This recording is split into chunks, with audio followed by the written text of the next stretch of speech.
created a company which offers hitman services in the realm of the living.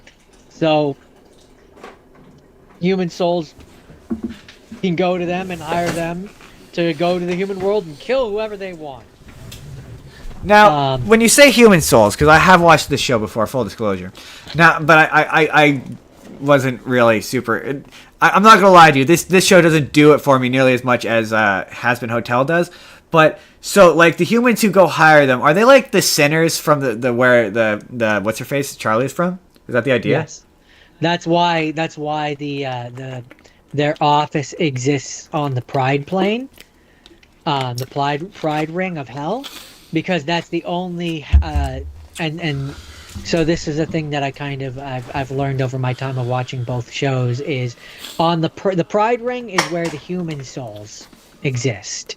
And so in Has Been Hotel, when they say that there is an overpopulation problem, it's because humans can only exist on that ring of hell.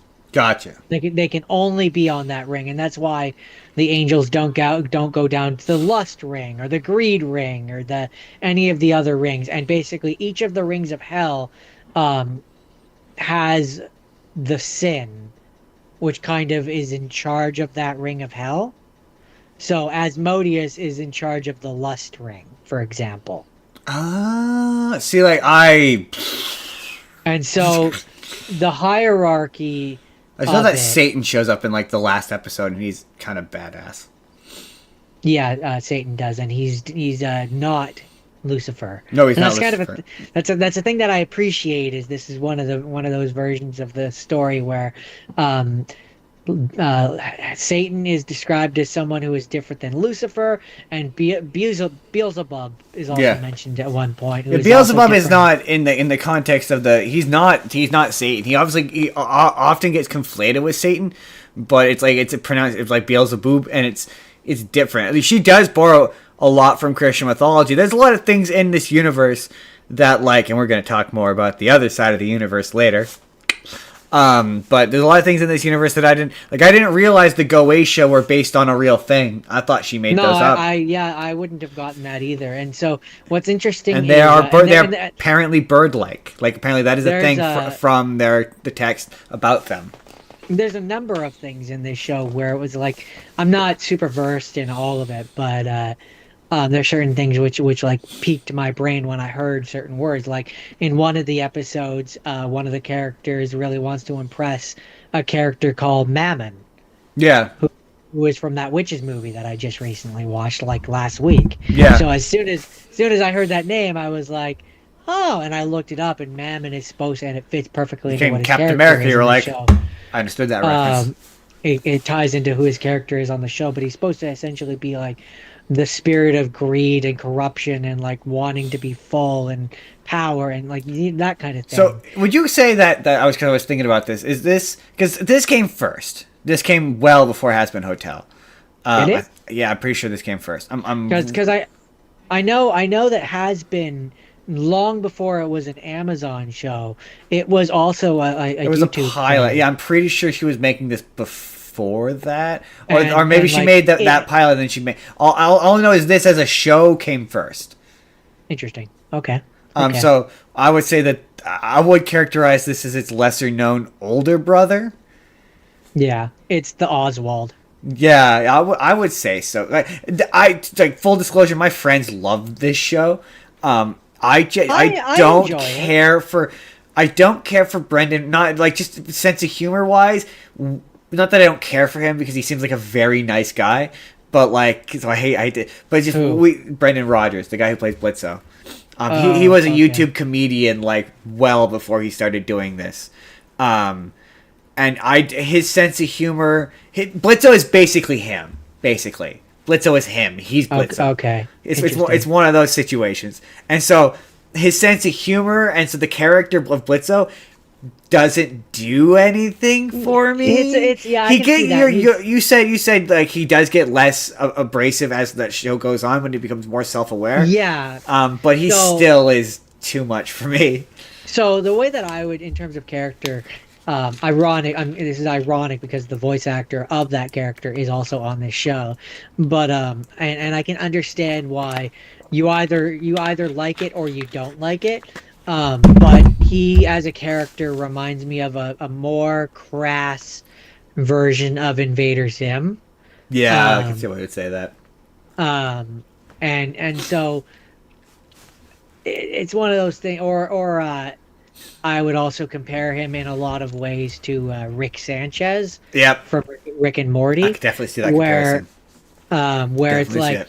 he's a dick, like he's a dick. There's no two ways Yeah, around and it, I right? they just And dick characters who are a dick. I don't care how like because there's people who are obviously like big shippers and hugely and I'm the kind of guy where like I will be invested in any relationship if it's interesting. yeah, Um, and so doesn't matter the gender for me. but no, yeah, I get that, and I'm the same way. And so, and this is where the comparison to Rick Sanchez is really, to me, poignant. Is like, yeah, he is a dick. He's a dick, right? But Yeah, like much like there's no two way. That's kind of the point. Is that's who he's supposed to be. But over the course of this show, to me, anyways, it does a really good job of really showing you that that's a front. yeah. That's a mask. It's a self defense mechanism. Yeah, I get it, but it makes it and so, it makes it a but no, hard show to get into for me.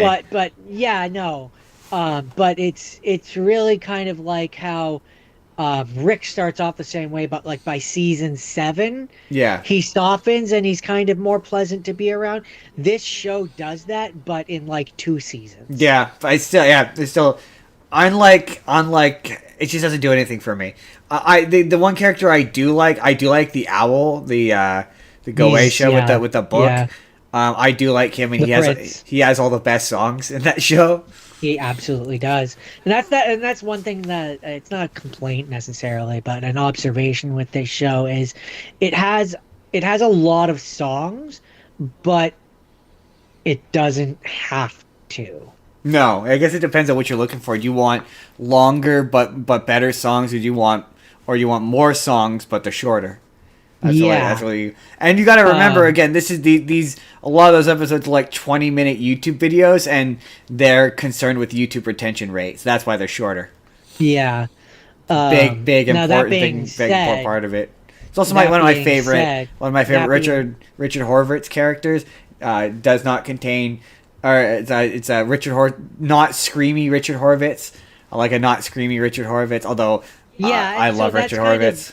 that's kind of the thing too for me of why I can kind of get past early Blutz, sorry, the O is silent. Um, that's kind of why I can get past the him being a dick early parts is I like it's a cast of characters, right? Yeah, And I like the other characters. I really like um I said his name earlier. Guy who plays as Invader Zim. Richard Horvitz, Moxie. Richard Horvath. I really like Moxie. I like I Moxie's like little Moxie. wife. I like his Um, wife. I like His family's fun. Like I say, it's not screamy Richard I like Horvitz, not I like screechy Richard Horvitz. It's funny you mentioned Invader Zim. I can't stand that character. yeah, that's fair. And I like Luna and even the side characters. And I think part of the like one thing that I like about this show that I think it does better so far than has been Hotel is it introduces characters who are seemingly antagonists, right? Or rivals, or like it introduces them as bad guys. And by the end of the second season, anyways, a lot of them have either kind of forgiven Blutz or Blitz. Blitz, have forgiven him or have softened him. So like to me the best example is Asmodeus and his little clown boyfriend Yeah. or person or whatever who starts off hating Blitz. Starts hating him a lot because he has justifiable reasons to, as do all of the characters. And I think that's the other reason why the moments where Blitz is unpleasant don't bother me as much is because the show treats him like he is being unpleasant. Yeah, no. Like, Um, I mean, it's a lot. If like I say, if the music were more memorable or more interesting to me, that would do a lot of heavy lifting to making me care more about this than I do. I just it did nothing for me. I was like, this does nothing for me. Did you watch this before Has Been? No, after. After, interesting. Okay. Because that'd be interesting to when season 3 and 4 come out, to have you go back and rewatch season 1 or 2 and see if your opinions have changed at all. Maybe. Yeah, I don't know. It just didn't. Yeah, I was like, I just kept looking for some of the songs were all right, but like nothing really grabbed me quite in the way that Has Been did. I don't know why. I just there's but you're right. You're right. It has the sense of humor of like, especially the early seasons of like more like a late night. I mean, in America, Adult Swim, yeah. Or in here a late night Teletoon show where like you put it on. The best comparison I can give it is Rick and Morty. It'd be like it's like a 9 o'clock. Yeah, but yes, but no. Yeah, for me it was like a mid 2000s. It's way more early 2000s that where it's like, yeah, this is something I'd put on at like after I got home from work when I used to work at the movie theater. That like you would just a Rick and Morty. Rick and Morty is probably the closest comparison, but I'm thinking like Starman or like. I don't know what that Family is. Guy, just like home movies. No, it's not. I don't agree. I think it's too clever to be compared to Family Guy. No, I just meant like that era of television. Dad or something that's different. But I'm not talking about specific shows. I'm in terms of comparison. I'm just talking about the block of television and time of day that it would have been on. Like it would have been like or like it would be the kind of show that would be on at the same time as like Robot Chicken.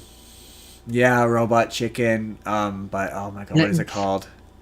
I'm playing with my joystick, guy. What is that called? Oh my god, Undergrads. That's it. Like that era of like late night adult cartoons. Like that's I'm mastering my joystick, I'm mastering my joystick, guy. I'm gonna have to. That's gotta go in here as a clip. But that era of otherwise, I don't think anybody might remember that. I don't think Jake will. Just because Jake remembers every weird reference I ever make. Knowing my luck, this will be the one thing where he's like, "What the fuck are you talking about?" But like that era of like. Of like that era of late night adult cartoons, like that's what Hell of a Boss reminds me of, and Has Been Hotel reminds me of an R-rated Disney thing, and I think that's maybe why it hits with me more than this does. I could see that, and that has everything to do with the fact that Charlie is a Disney princess, and that's the gag. That's the joke. It's the joke. It's a parody of what we're going to talk about. Has Been later. Put a pin in that. Put a pin in that for later. I would definitely say, and I found this when watching this, and maybe this is why I enjoyed it more than you, is it definitely harkened me back to shows. I know you say like the adult and whatever, but like it harkens me back to shows like The Office, where it's more like sitcom-y. Yeah, well, yes, I could see. Every episode is very much. It's not part of a larger narrative. It's until she started to make. You could tell in season 2, because there's only 2 seasons of this, right? Even on YouTube, there's a third season. On Amazon, anyway. I don't know about on YouTube. Oh, on YouTube there might. But anyway, it's one of those where you could tell where she started to make Has Been. Because that's in season 2, she had started to make Has Been Hotel, because that show is way more informed, especially towards the end of it. And to be fair, I think season 2 is way stronger when it starts to become more serialized, and it starts to become better. And like you know what? Honestly, the early episodes really remind me of Ren and Stimpy. I can kind of see it. To me, the closest thing that I can think of is Rick and Morty, because like even in season 1 of Rick and Morty, it's not nearly as serialized, and then it slowly becomes serialized as you go on. That's a pretty solid comparison. Jordan, is that it for Hell of a Boss? It's a good show. I don't hate it. I don't think it's bad. It's just, again, it just doesn't do it for me. For me, especially season 1 Has Been Hotel. To me, that's like an A+. or an A. Solid. And this solid is like a solid B plus. B plus. That feels fair. Okay. Let us begin, Jordan. But also, like I like them for different reasons. Also, and I will say, final thought. I am excited because it ends on kind of like a not cliffhanger, but like it ends on such a way that I'm excited to see where it goes, and I'm also excited. That I will say, yeah. I know that they said that the two shows are supposed to be more connected going forward. Yep, they're gonna cross over a bunch. That I'm excited for. So that I'm excited Very for. So excited like for that. in season 3, I want season 3 to take place after season 2 of Has Been. I want there to be reference to what Vox has been doing. That would I be want fun. there to be acknowledgement of Vox Tech, because he's supposed to be like everywhere in that ring, and they're on the same ring. Yeah, so like I want them to talk about that, just, like that weird fucking hotel that the princess that the Princess of Hell. I mean, like some reference. I have just based on the teaser trailer that we got of Charlie and Blitz interacting. I want those characters to interact so badly. I want there to be a noticeable impact on Blitz's business of going in and killing humans, because the humans want to redeem themselves by going to Charlie's hotel. That'd be pretty sweet. Anyway. These are all ideas that you can take. Moving right along into the future. Fly into the future. Whoa. I can't hear you now. Sorry, say something? I said you watched Space Jam? I flew right into the future. And watched Space Jam. And I did not watch Space Jam, Jordan. Because you're singing the song from Space Jam. No. Into no. The future. That was also by the Steve Miller Band, Jordan. Keeps on prior to the movie Space Jam. And into the future. I'm talking about the show Upload, an Amazon Prime original. Amazon Prime Video original, Jordan, brought to you by Amazon Prime. Jordan, presented by Heat-Tap. Presented by Heat-Tap. And this is going to be one of those times where, in order to fully know, I'm going to do my best. I'm going to do my best not to spoil the end of this show. Because Jordan has not seen the end of this show. At least I'm pretty sure he hasn't. And he obviously would like to finish it, and he doesn't like to be spoiled. Unless he doesn't care, in which case I will spoil the shit out of the ending. Because the ending... you didn't. How much can I spoil? Can I say what I think of it? You can say what you think of it, just maybe avoid specific details. Specific details, I can do that. So I want to begin this by asking you what you remember and how far into the show you remember first. So the last thing what is the last thing you remember? That's a good question. There we go. Yeah, okay. Yeah, that's a better way to ask it. I remember that she cut his the guy that got uploaded, whose name I don't remember. Nathan Brown, played by Robbie Amell. He breaks up with the girlfriend, yes, or the wife, the fiance, whatever. Yes. And then she cuts him off, and he's like living in the poor people section. That's the end of season 1.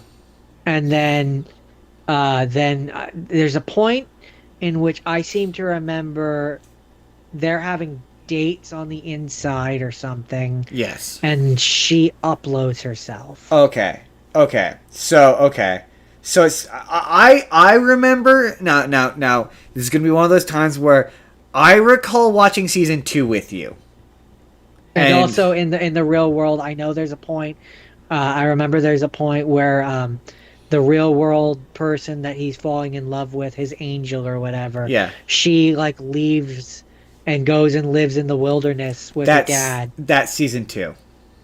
And then comes back, I think. Yes. Yeah. Okay. Yeah. You've seen. I'm pretty positive you've seen season 2, but you haven't seen season 3. She at some point she's like working with a rebellion or something. So I do have to give away, and I'm only going to do this because you have a notoriously terrible memory, and you probably won't remember this bit. So I do have to give away one kind of major detail about season 3 that is kind of a rather large spoiler, but I gotta do it, I'm sorry. But I won't give away the ending. I won't give away how the show ends. How many seasons are there? 3? There's 4 seasons, and 4? this is one of the okay. Let's go all the way back to the beginning. Let's do the premise of this first, and then I'm gonna go through the show because the show Upload stars Robbie Amell as Nathan Brown, who is a programmer who is attempting to program a free version of a program in which you can upload your consciousness into a afterlife digi program, basically, where you can live on forever as data on like the cloud, basically. Yeah, and then he gets murdered. He gets murdered, and he winds up getting uploaded. And it's about him, and his first season is about him and his existence in this basically what is effectively a digital retirement home. They call it heaven, they call it hell. The ethics of it are kind of weird because all of the uploads, they try to say over the course of the show that they're not, they call them scans, and they try to say that they're not people, but like they have consciousness, and it really does become a question of like them discussing what is consciousness and the very nature of consciousness. They have a consciousness and exist, and if you're not rich enough to pay for the good life, then you're in a hell. Yeah, and that's what's kind of fun about this show. And so that first season is sort of about his life and him falling in love with Nora, who is the real life girl, and him being in a relationship with Ingrid. That's the girlfriend you referred to. Yeah. And so then the first season ends with, as you mentioned, he decides that he's no longer in love with Ingrid, and Ingrid is basically seeing him as an object, like a glorified paper doll that she can dress up and dress down, and he's living on her dime, and she's rich, and he's like, I don't have any independence, I'm a thing, basically. And he falls in love with Nora, and he breaks up with Ingrid and cuts himself off from her plan. So he goes and joins what's known as the 2 gigs, all the poor people who have the free option, basically, which is 2 gigs worth of data. And then the next season, which does not take you very far. Does not take you very far because everything costs data. And the show is really, the show is at its best when it's like trying to say something about the real world. So like there's a running gag where she's doing dating apps, and they have to put like a thing on their chest, and like that's just a camera that they verbally say consent to, and like afterwards they rate the encounter, give it a star rating or whatever. There's an episode where they have Family Day, and then there's another episode where they call it Prime Special Day, and it's Thanksgiving, but it's been rebranded and renamed to be Prime Special Day. And it's like all of the like the corporately owned aspects of it's the kind of show. It's very similar to Black Mirror, where very self-aware. Yeah, it's just far enough in the future, and it's just close enough to technology we have now, where you're like, we can't do it now, but this is a believable thing that we can do in 10, 15, 20 years, kind of deal. And it's one of those. It's not where we are, but it's definitely where we could go. Yeah, where we could go. Yeah, where we're headed. Yeah. And so as the show goes on, they start to sort of pull apart the political nature of what this thing is and how it affects the real world. And this universe has its own version of what I would say are the Asimov rules, basically, where it's like the scans can't work, they can't do this, they can't do that, they have no legal rights. The corporation owns the rights to their brain and what they think and how they feel. And the people have no self control over themselves. And so at the end of the second season, I don't feel bad spoiling this because this is at the end of the second season, which I know you've seen. When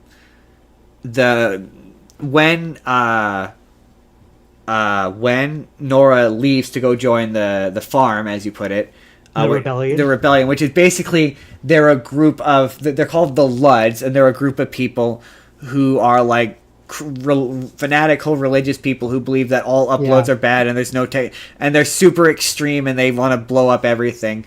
And much like anything, there's nothing inherently wrong with the tool itself, right? Like the notion of giving people a choice of, hey, do you want to die or do you want to upload your brain to a computer?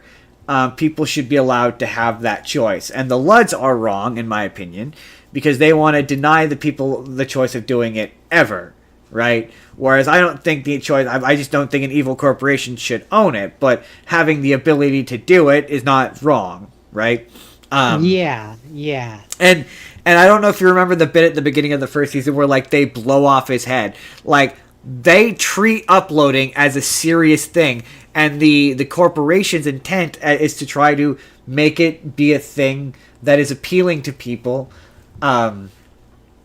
so that they will do it, so that they can exploit them easier, so that they have even less rights than they already do. So, like, at one point at the end, one of the girls, or Lucy, the angel boss, suggests uploading kids, and they're all like, what the fuck? Like, that's fucked up. Like, why would you even... That's so fucked up. So anyway, at the end of the second season, in the midst of... Isn't there the kid in it already who... he has the body of the 13-year-old, and then they end up going into the forbidden section or whatever. Yeah, that's one of the episodes, yeah. He died when he was a kid, and his parents won't upgrade his avatar until the actor starts aging, and then they give him a patch. So then every season he gets a little older. At the end of this, so a big plot point of the second season is, she goes off to live with the farm people or whatever. And while she's gone, the friend character gets promoted and gets an assistant. And the assistant is using Nora's avatar, and Nathan is nice to her. And so then from that point on, she is obsessed with Nathan. Like, follows him in and stalks him, basically. And so then at the end of the season, when he gets... Spoiler alert for the end of Season 2, he gets downloaded into a body. Because that's a plot point in Season 2, is they introduce the concept of downloading.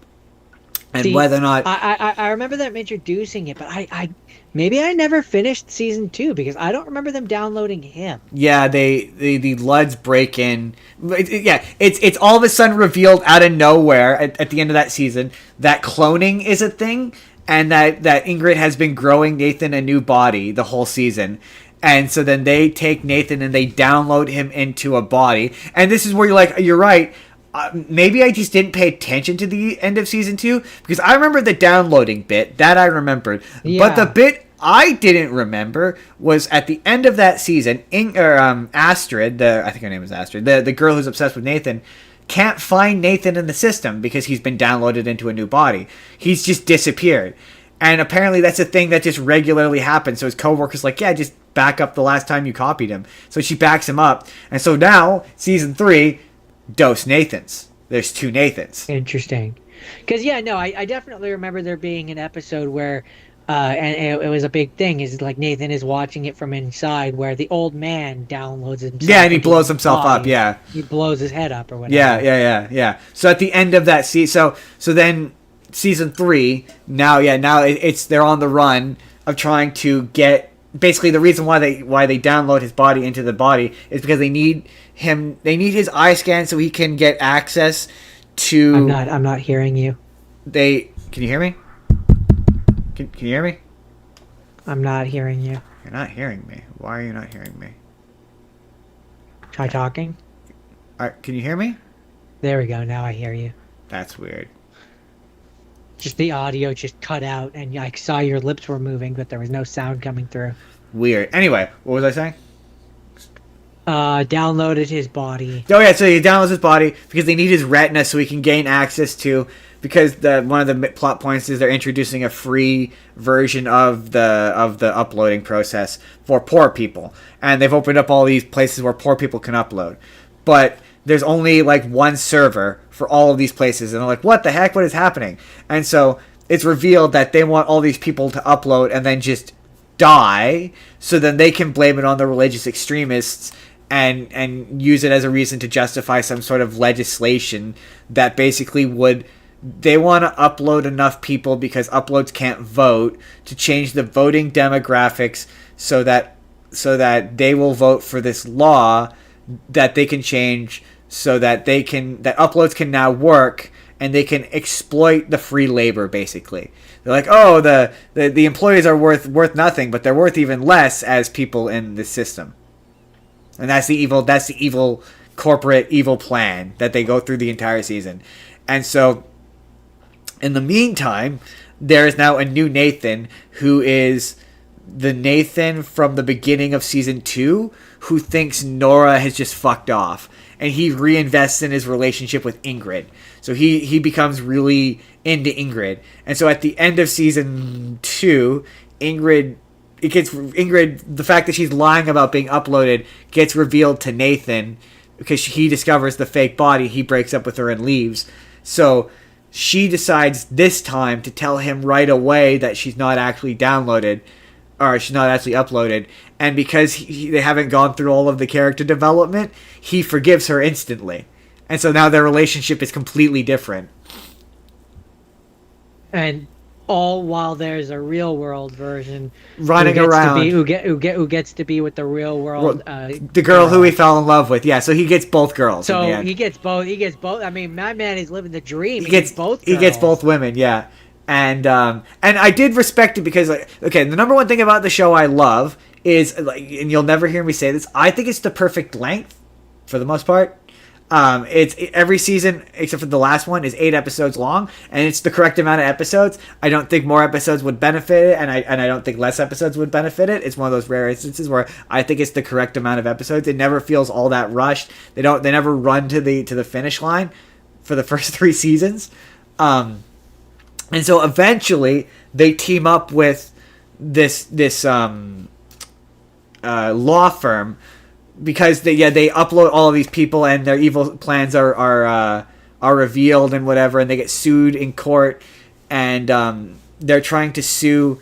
Nora and Nathan think that they're going to sue to try to basically give Upload's rights, and they end up settling out of court with the evil corporations. So the season ends with they end up passing the legislation so Uploads can work. So basically at the end of season 3, all of the evil corporation wins.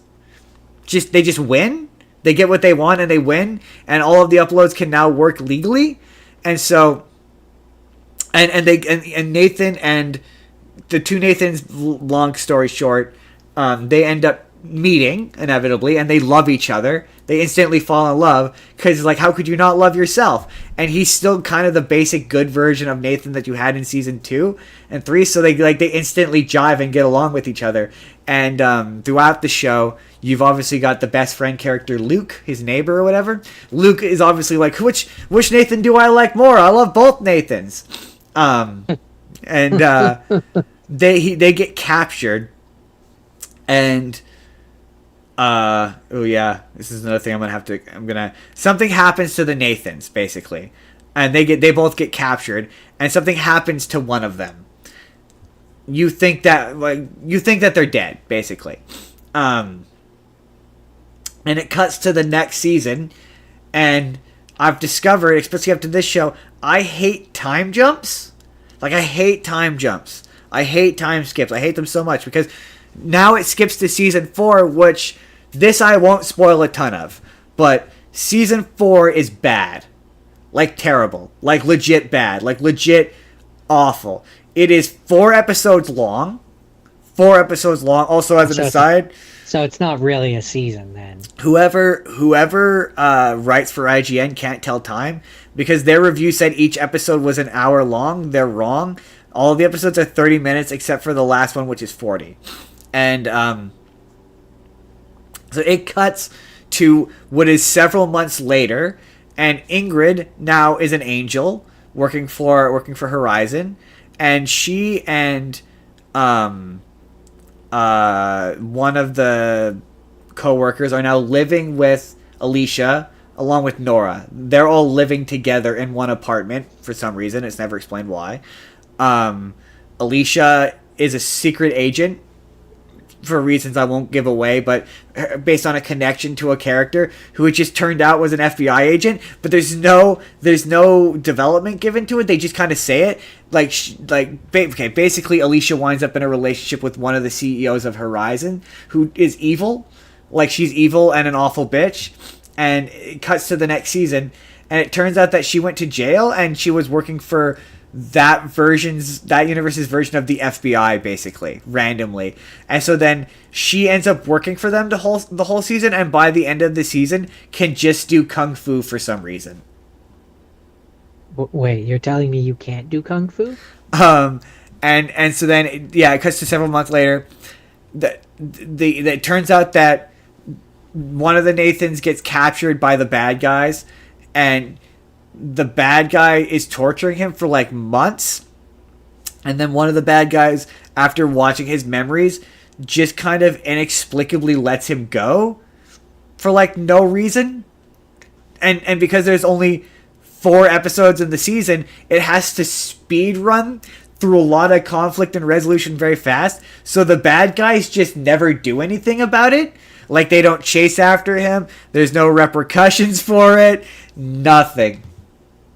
It's super weird. The ending is atrocious.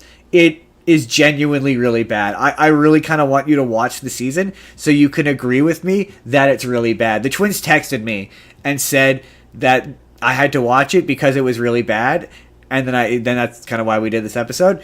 And it was genuinely terrible. Like it's all of the problems with Marvel ratcheted up to 11. Like, the second episode, nothing happens, which is not great in a season of television that only has 4 episodes. I understand. The number one, the only really truly good thing about that season is one of the best characters on that show is the AI. The actor who plays him, he deserves a special shout out because he plays like 4 or 5 different versions of him throughout the show, maybe 6. So there's the elevator AI, there's the bar AI, there's the bellhop AI. Yeah. And then he eventually in season 2 they introduce the actor who the AI is based on, a guy named Boris. They introduce him, and then in the last season, they introduce an evil AI. He's evil, and he is so good. The performance is so good. The character is so different. And a storyline they introduce as the show goes on is Alicia gets promoted to basically being in charge of them, and so they get upgraded. They start to become self-aware, and so they get upgraded so that they can learn, and she teaches them in the classroom how to be human. And so there's an episode where in season 3 where they keep downloading the AI into an AI body and having him, in order to have him obtain human experience and understand what it means to be a human in order to serve them better. And they have him try to walk from one end of town to the other, and he just keeps dying, and they keep re-uploading him into the body. And at one point, he walks up to a homeless guy, and he's like, "It's way too bright," and he takes off his hat, and he just wanders off. And they're like, "Yeah, that was the only way to track him." And so then, in the last season, he shows up, and he's been healing people as a healer because he's been able to, like, understand the human body perfectly.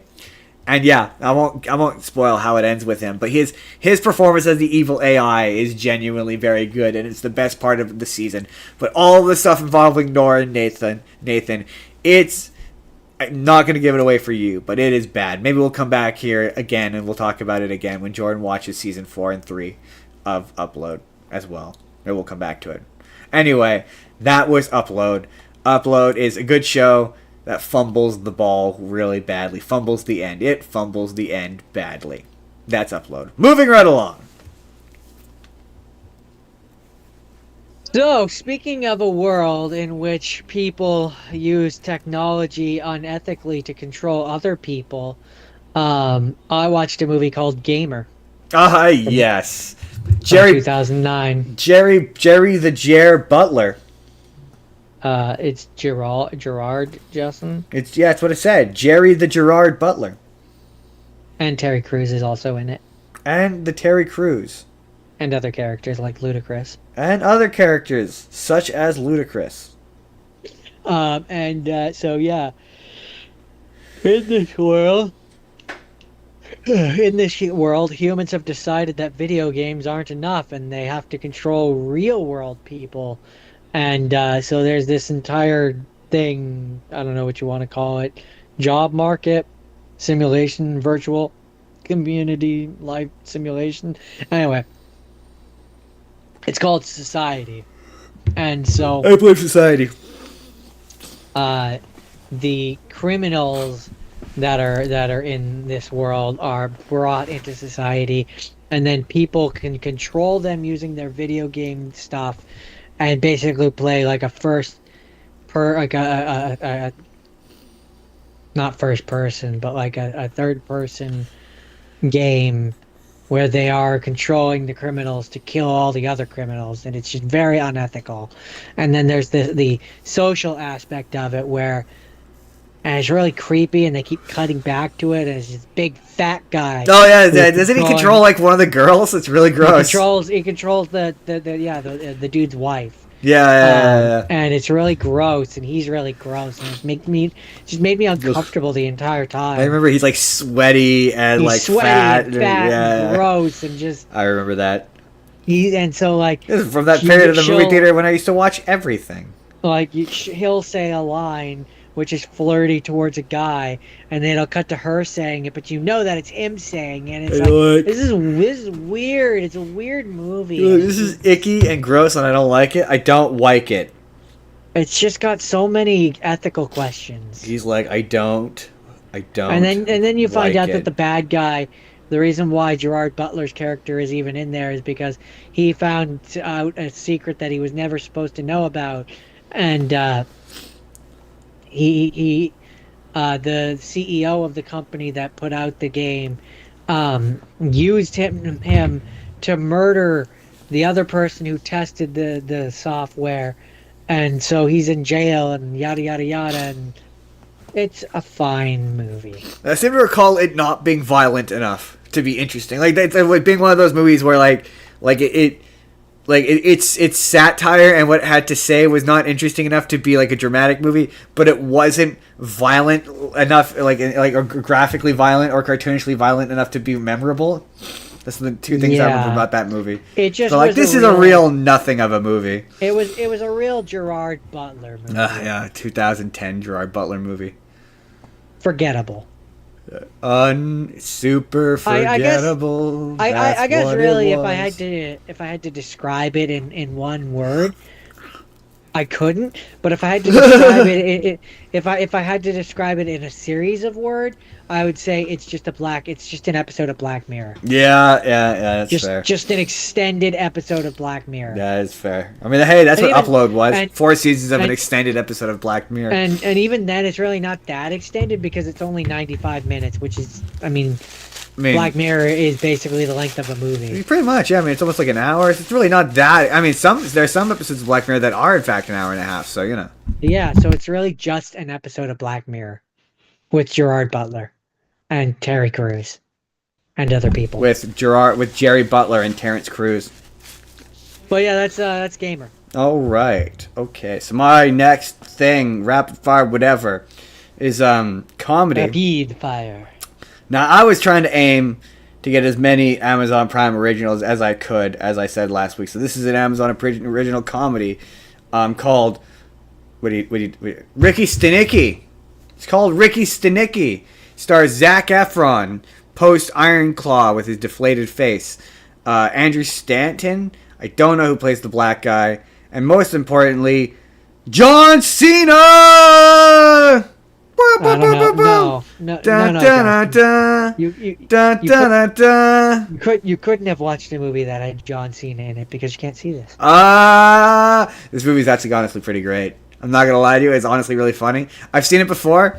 I put it on just on a lark one day, and I didn't really pay attention to most of it because it was just kind of a nut. But this time I actually did pay attention. And okay, here's the plot of this thing. Zac Efron, Andrew Stanton, I'm pretty sure, Andrew Sandrino, and I again don't remember the black guy's name. Sorry, black guy. All play friends who, when they were a kid, they pulled a prank on a neighbor, a flaming dog poo bag prank, like one does. Like one does. Dog poop. Sorry. Dog. Sorry. Sorry. Say that again. They put a dog poop. Set me up for the joke again. I wasn't paying They attention. they put a flaming bag of dog poo. Dog poo, Frank. Yeah, as one does. As one does. And as it went on fire, as it goes on fire, it sets the people's porch on fire, and very cleverly, they write the Zac Efron character writes a name on a pair of pants, Ricky Stenicki. And then from that point on, anytime the boys want to get away with something, they blame good old Ricky Stenicki. The flash forward to the definitely real person who actually exists. And you're like, there's no way anyone would possibly believe that this was a real person. You flash forward 10 years later. And in fact, they have an entire Bible of connected and discussed information about this Ricky Stenicki character that they use to get out of doing shit they don't want to do. Or to be able to do shit that they want to do. And so, the one guy is about to have a baby. And he's kind of weird about it. He wants to do naked, chest-to-chest contact, to have skin-to-skin contact with his son the moment he is born.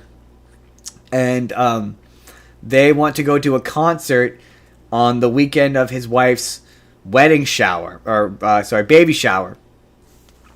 They don't want to do the baby shower. So they use the Ricky Stenicki card to get out of it.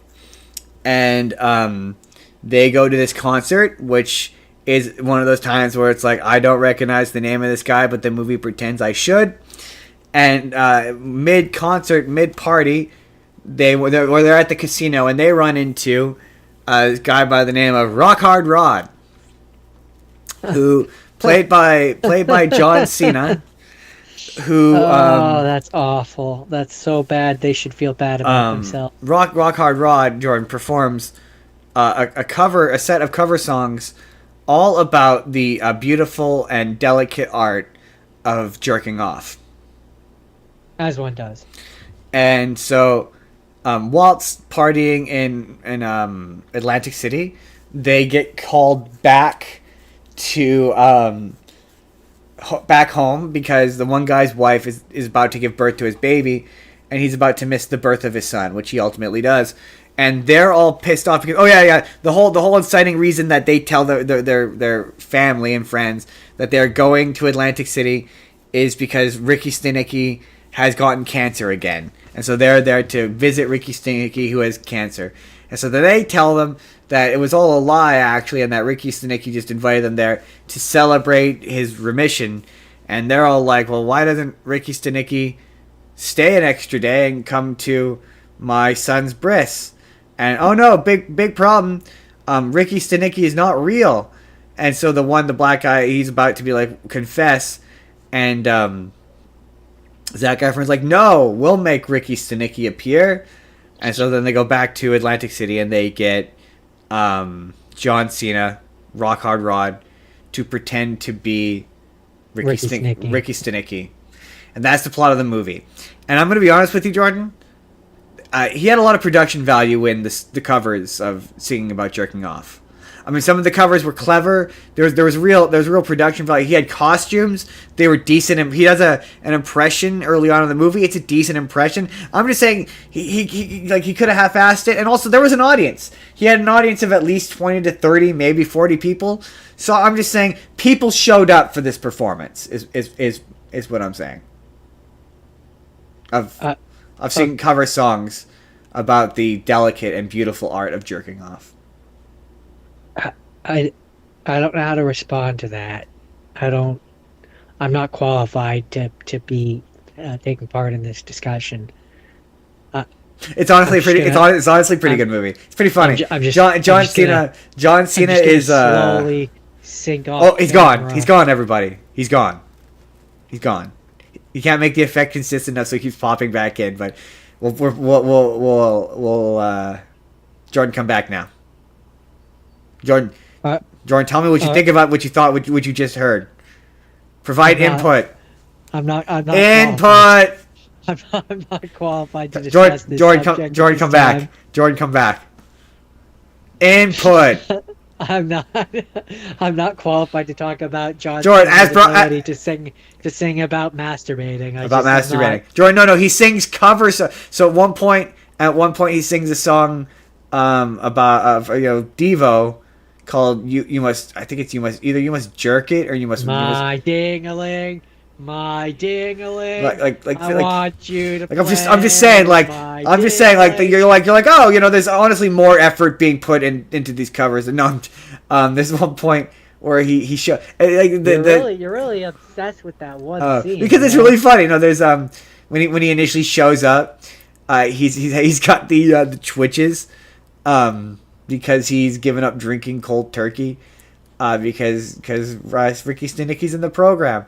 There's a real fun bit where I like the bit where the black guy, he's in fact gay and he's in a relationship and he's used Ricky Stenicki because he was unsure of whether or not the guy would like him. He said that him and Ricky Stenicki had like just broken up or whatever, and so when he shows up, he goes up to him and basically he's like, what's our deal basically, and he goes up to him at this party and is like, yeah, you don't have to be threatened by me or whatever, and is real cool about it. John Cena is hilarious in this movie. He's so good. I think he's really underrated as a comedic actor. I really do.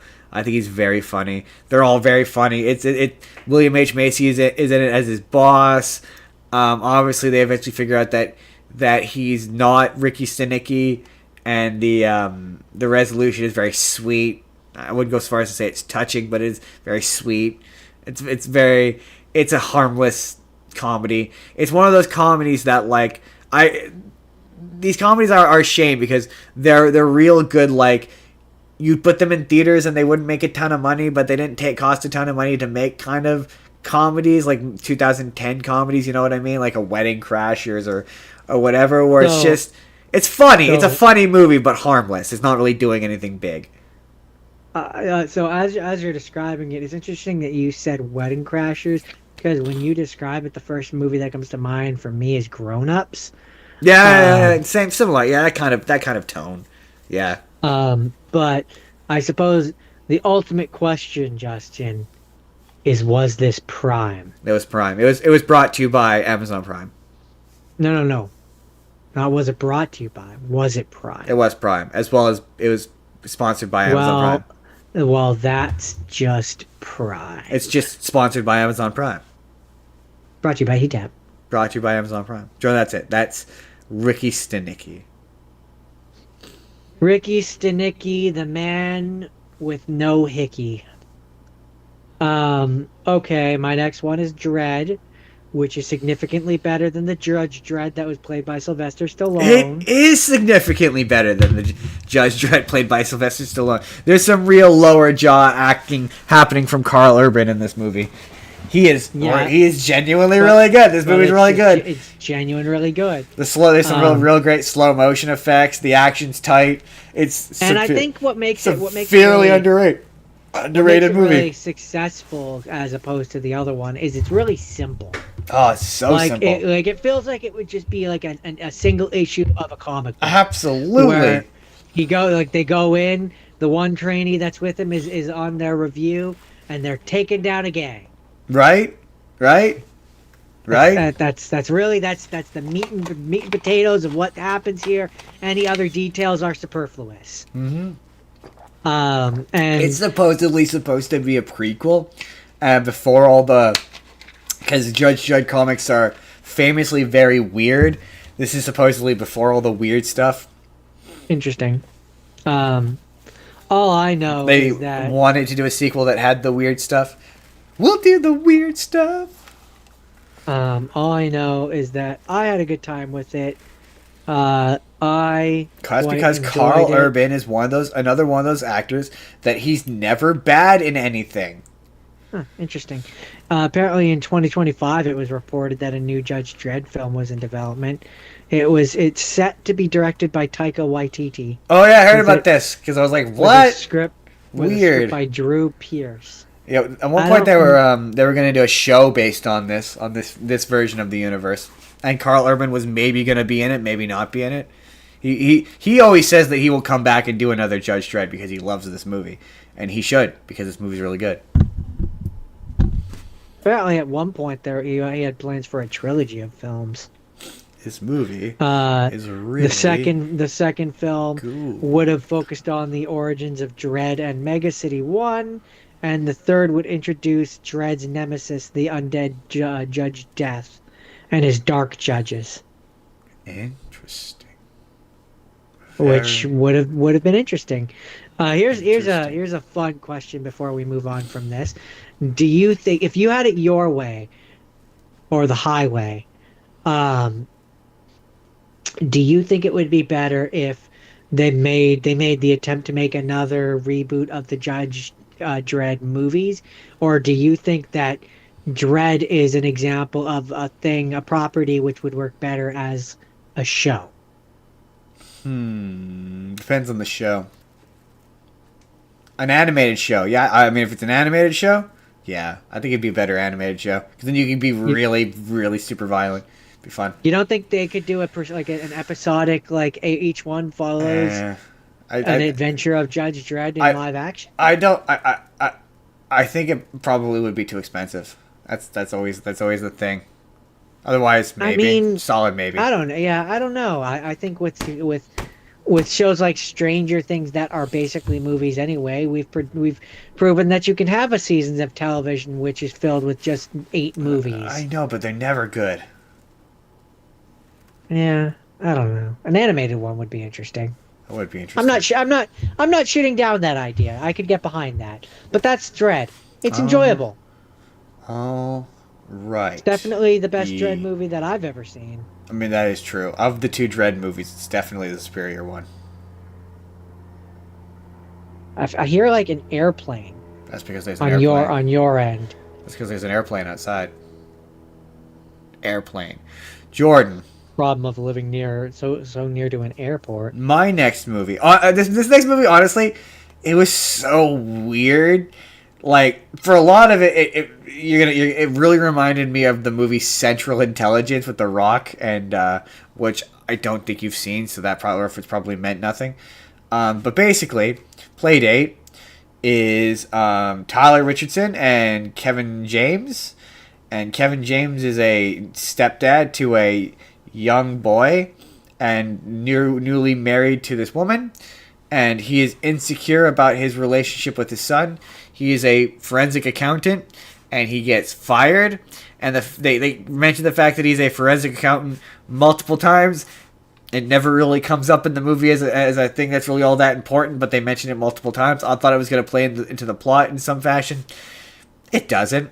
Um, and he happens to run into, I forget the character's name, but it's played by Tyler Richardson, who is Reacher in the new Reacher show, and I can't think of anything else you would know him from. But all you really need to know about him is he's a big guy, a big, muscular, like 6.5 foot tall, like The Rock. He's The Rock, but not quite The Rock in terms of like size. He's a big guy, and him and Kevin James' stepson run into him at the park with this kid, and they become instant friends.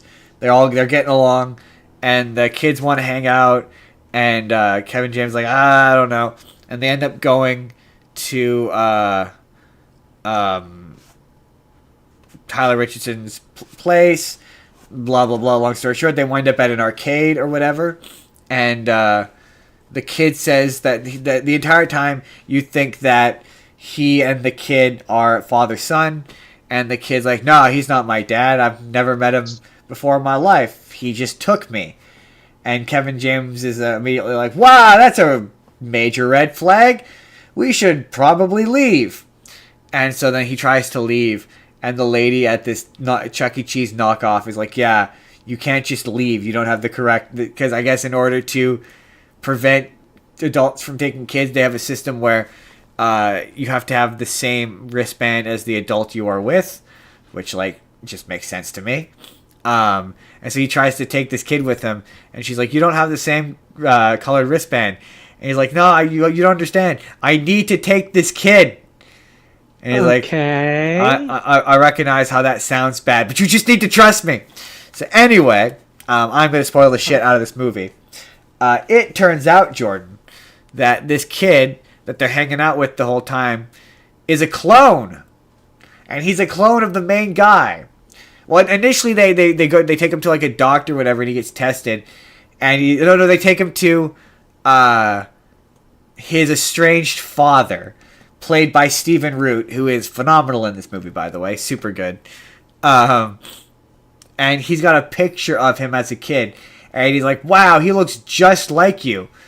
And they're like, "Well, okay, I guess maybe I can see the resemblance." No, not kind of like you, like exactly like you. Identical to you, and almost so as if you were made from the same DNA strand. And you're like, he holds up a the same picture. Person. He holds up a picture, and it's it's the same guy. It's like, "What? You're my son? How is that possible?" And he's like, "I mean, I had sex with like an army of unsatisfied women." And Stephen Root as his dad's like, "Yeah, man, yeah, you did. High five." Like, "You're welcome." And it turns out that the kid's a clone, and he's cloned to be like the perfect soldier because Tyler Richardson got honorably discharged because he wouldn't shoot a kid, and he has too much empathy and is too nice. So they cloned him, but not as an adult, but as a child. So okay, well that sounds random and weird. There's a really funny. So the big obviously part of the plot is he's trying to bond with this clone, and the clone has no emotions because they've been bred to not have emotions. And so obviously the big reveal is, and this is a movie about father-son relationships, and Kevin James is really insecure about the fact that he's not the kid who he's with real dad. He's his stepson, but the stepson doesn't feel the same way because the stepson calls him dad, and he's like, "Oh, you're always going to be my dad." Sorry. The kid is the clone. Oh, I should say Kevin James has his own kid. That's in this movie as well, and he's Kevin James's stepson. Okay, because I was gonna say if you bring home a clone of yourself who's a kid, that's not a stepson. No. So Kevin James has his own son, and he bonds with this other kid who Tyler Richardson. I'm almost entirely. I'm gonna call him. He plays Leonardo in the Teenage Mutant Ninja Turtle movies, so I'm just gonna call him Leonardo for now, because I don't remember the actual character's name. But he's a big, like hulking, like muscular, 6 foot tall, super jacked, muscular guy, and he's got a kid with him that, after being kicked out of the army, he was a security guard for this particular company that he doesn't know what he did. And one day he found this kid, and he just took the kid. And pretty sure that's a crime. The big twist is that this kid that he took is a clone of him, a genetic clone of him, and the company that he was securing for was secretly stealing his DNA and cloning him. And so there's like a bunch of them. There's like at least 4 or 5 of them. And the big climax of this movie is like one clone kid goes with the evil guys and betrays them and teams up with the good guys and wants to be his son or whatever. And there's a big funny scene where they're all beating up a bunch of kids, and it's really funny. This movie's pretty fun. It's fun. I'm doing a bad job describing it. Yeah, I feels like one where you're doing a bad job of describing it. I am. I'm doing a bad job of describing it. But because initially it felt like it was going to be a really boring resolution, kind of like Central Intelligence, where it's another one of those like the one guy's really confident and like gets the Kevin James is the straight man who gets into they get into a bunch of car chases, and he's constantly the one who's like, I'm in trouble or whatever. It's one of those movies. And then okay. You find out big twist. Yeah, it's a whole cloning front. It's a whole cloning thing, and for some reason they're not cloning. Where was this movie? Where was this movie when we did that whole episode on cloning? To its credit, none of the promotional material would tell you it's a cloning. It has anything to do with cloning. Like none of the trailers give you any. It was a genuine surprise that he was a clone. Sounds like a pretty good herring. Yeah, it was a pretty decent red herring. I wasn't expecting it. I was expecting it to be like a boring, because I thought it was going to be like, it's a terrorist thing, and it's going to be like Central Intelligence. The fact that he's an accountant is going to be part of the plot or whatever. And no. There's a point where Kevin James betrays them because his family's being threatened. That's kind of the all is lost moment. But no, yeah, the fact that he's accountant never comes up. It's very strange. But yeah, it felt like a movie where it should have come out 5 years ago, and it felt like they wanted John Cena. It's kind of one of those movies. Anyway, that's Playdate. It's all right. So, speaking of movies that I didn't like and want nothing to do with it, in the future, I watched Winnie the Pooh, Blood and Honey. What, Bjorn? Are you Winnie the Poohing it right now? No, I have pants on. I You mean, weirdo. I mean, I'm Winnie the Poohing it right now. No, you're not. You also have pants on. You'll never know. I know. You'll never know. Winnie You know, that movie's real bad. Blood and Honey. That movie's where real they bad. just I hear the second took one's better. Took beloved childhood thing that you love and ruined it. Yeah, but doesn't even do it in a way that's like interesting. No, it's just he's evil. And Literally, wants to kill it literally friends. felt like they went out on the first weekend that they possibly could, and they did. They did not anymore, but at one point, literally, if you type in "evil Winnie the Pooh mask" into Google, it was the first thing that popped up. Not course it anymore, was. but at one point, it was. It was literally the first thing that popped up. Like the most interesting bit of this is the opening animation and backstory. Like there's not to say that there aren't parts of this that are what's the word I'm looking for? Have potential, are conceptually interesting. It's the for me, part of it is because it has to be based on the original story. It can't use characters like Tigger, and to me, Tigger would be far more interesting than Piglet. Tigger's in the second one. Yeah, which is probably because they could finally use that at that point. I don't know. All I know is it's apparently better than the first one. Like the kills aren't even all that. It's the thing. It's like it's not gory enough to be interesting in that regard, and the story is not interesting enough to forget that the gore is bad. Like it's one of those movies where it needs to be way more violent in order for you to remember it. It's one of those ones where it's like I know I watched it, but I couldn't really tell. I remember the opening animation because it's creepy and it's legit well animated and it's actually interesting. After that, no. I do remember there are elements to it that I thought were dumb, but yeah, it again, cheap. It felt like it was shot over the course of a weekend. It's just the number one thing I remember about it. Yeah, it feels like a fan-made thing. Yes, absolutely. It feels like everything it is. It feels like they ran out the first chance they could to make something based on Winnie the Pooh, and they wanted to be the first ones to do it, and they were, and it shows. I mean, it did well, and it didn't have a very big budget. It did do well. It did stupid well. It's the reason why it's a whole new fucking stupid-ass genre of movies. Because it did well. They've said that they're going to have a whole connected universe, and they have a little section here. They always sound funny on paper. Like I mean, the one where it's Peter Pan, but he's just a guy on drugs. Like. So yeah, there's one which is Bambi. There's one which is Peter Pan. Jaws, but it's Bambi. They intend to have other crossover events. So they have a Pinocchio one, which they want to do. They have what else? Bambi the Reckoning, along with brand new characters such as Rabbit, Sleeping Beauty, Mad Hatter, Cheshire Cat, Mary Poppins, and Tin. Stop it all. And I'm just like, no, leave it alone. No, I'm not going to lie to you. I actually do kind of want to watch Bambi the Reckoning. What is the point? No. It's Bambi, but he's got weird teeth for some reason. And he eats, it's Jaws, but it's Bambi. It's because I didn't get Moose Jaws. If I got Moose Jaws, I probably wouldn't want this. But because I was denied Moose Jaws. Jordan, what is Moose Jaws? Just as a reminder. I'm guessing it's a moose that has just teeth like a shark and goes after people. I mean, Jordan, it's Jaws, but it's a moose. That's what I just said. I know, but you took way too long to just say it's Jaws, but it's a moose. This movie was bad, and it should feel bad. That's my ultimate. It doesn't solution. Because it made so much money on a nothing budget. Yeah, but it should feel bad. Yeah, but it doesn't, though, Jordan. But it should. But it doesn't. If anything, But it feels should. really good with all that money.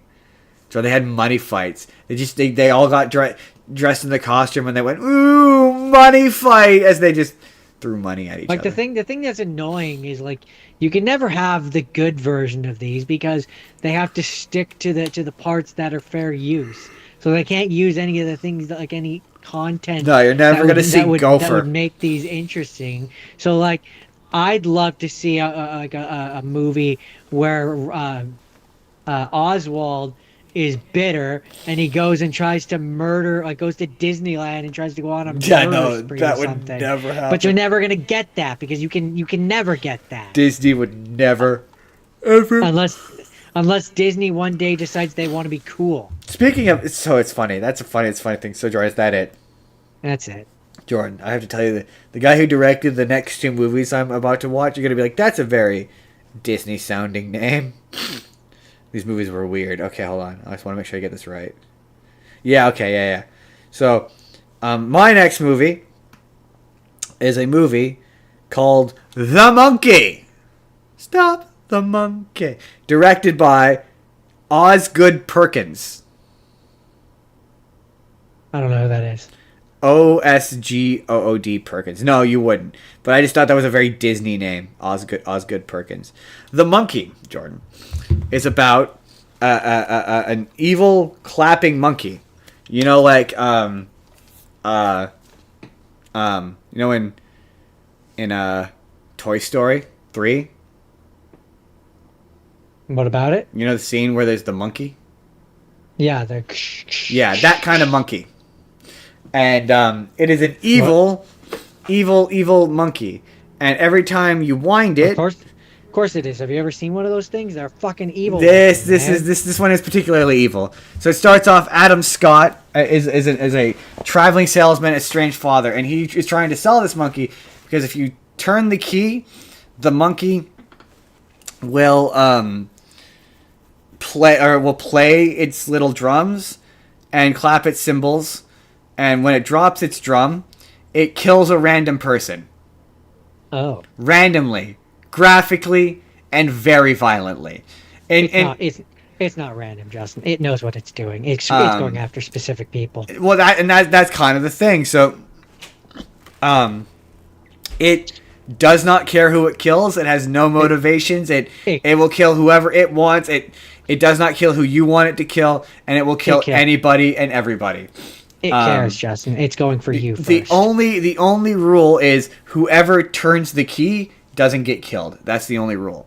And so, initially it starts off with, like I say, Adam Scott, and then it passes down to his sons, two twin brothers, both played by the same actor, and it gets turned randomly a few times and kills a few people. Again, very graphically, in like a Final Destination kind of way, where just like a random accident will just happen to these people. Got it.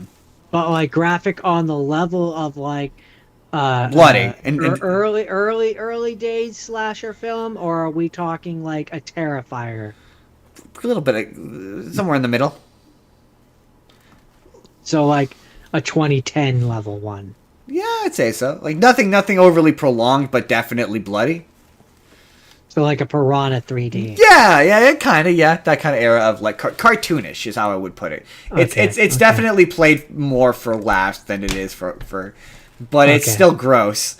It's a lot of like a character will go to do something, and one of the guys will be like, no, wait, and then they'll just explode in a Got it. balloon of blood and guts. One of those kind of. And so yeah, the one twin who's getting bullied at school and bullied by his brother, who hates his brother because his brother is the reason why he turns the key and he's like, please kill my brother. And the monkey chooses to kill their mom instead by having her have a random aneurysm that is random, and like there's like a barely whatever % chance of it happening, but it happened to their mom. So they go to live with their uncle. And then, I mean, it wasn't random. The monkey made it happen. So they try. There's a really funny bit where they're like, yeah, we need to experiment and to figure out if it's the monkey doing this basically, and so they turn it, and then it just cuts, and it's their uncle, and they're at their uncle's funeral, and it turned out that while he was hunting, he just somehow in a freak accident got trampled to death 100 times by a bunch of horses, and they're like, yeah, man. They said that when they saw it, he just looked like ground beef, basically. And then they opened the coffin, and it's just like a pile of meat, basically, of him just trampled to death. And so, like, okay, yeah, so we need to get rid of this monkey, obviously. This monkey is awful. And they toss the monkey in the well, and cuts to several years later. He's an adult now, and he's estranged from his family because they've realized that the monkey is a family curse, and they don't want to be near anyone so they don't get hurt. But for some reason, he still chose to have a kid anyway. And the aunt who took care of them, she dies. And so the one twin brother calls up the other twin brother and is like, oh, you have to go back and resolve this. Otherwise, it's going to become a problem. So he goes back to town. It turns out that the brother is evil. Let's try that again. It turns out that the brother is evil. Oh, no! And that the brother found out that the one brother tried to kill him when they were kids with the monkey. So he's just dun, dun, dun. So he's just been endlessly turning the key over and over again. And it's not killing the brother, and it's just been killing all these random people. And there's just this montage of people dying in horrifically graphic and violent ways. And, yeah, they eventually beat the brother. It seems like they're about to reconcile, and they turn the key, and then because the monkey loves ironic death, the monkey kills the brother by cutting his head off. Ah. And then so the movie ends with the guy and his son deciding that they must become the keeper of the monkey and make sure that nobody ever turns the monkey's key again, so that nobody will ever die. So what you're saying is that they learn at the end of the day that they really need to just every once in a while spank that monkey and teach it its place. Yep, that's the lesson here. And then I respect it. The monkey remains a mystery the whole movie. They don't really say where it comes from, what it wants, what its powers are, how it works. There's no rules that define it. The only rule that they it's just a Deus Ex it's just a chaos, an agent of chaos is how I would put it. It's a total agent of chaos. It's just there to cause chaos and mayhem. That's its entire purpose.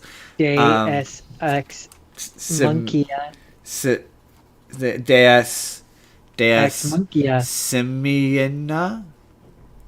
I like mine better. Monkia. But yeah, it's honestly pretty fun. I quite enjoyed it. It's on Amazon Prime. It's good. It's The Monkey. Well, that's just Prime. Amazon Prime Video. It's brought to you by HeatTap. Brought to you by Amazon Prime Video. As brought to you by Amazon Prime Video. Final thoughts. That's it. That's The Monkey. That is The Monkey, and you spanked it so well. With that, we will move on to Megamind, incredible genius and master of all villainy. I think I messed that up.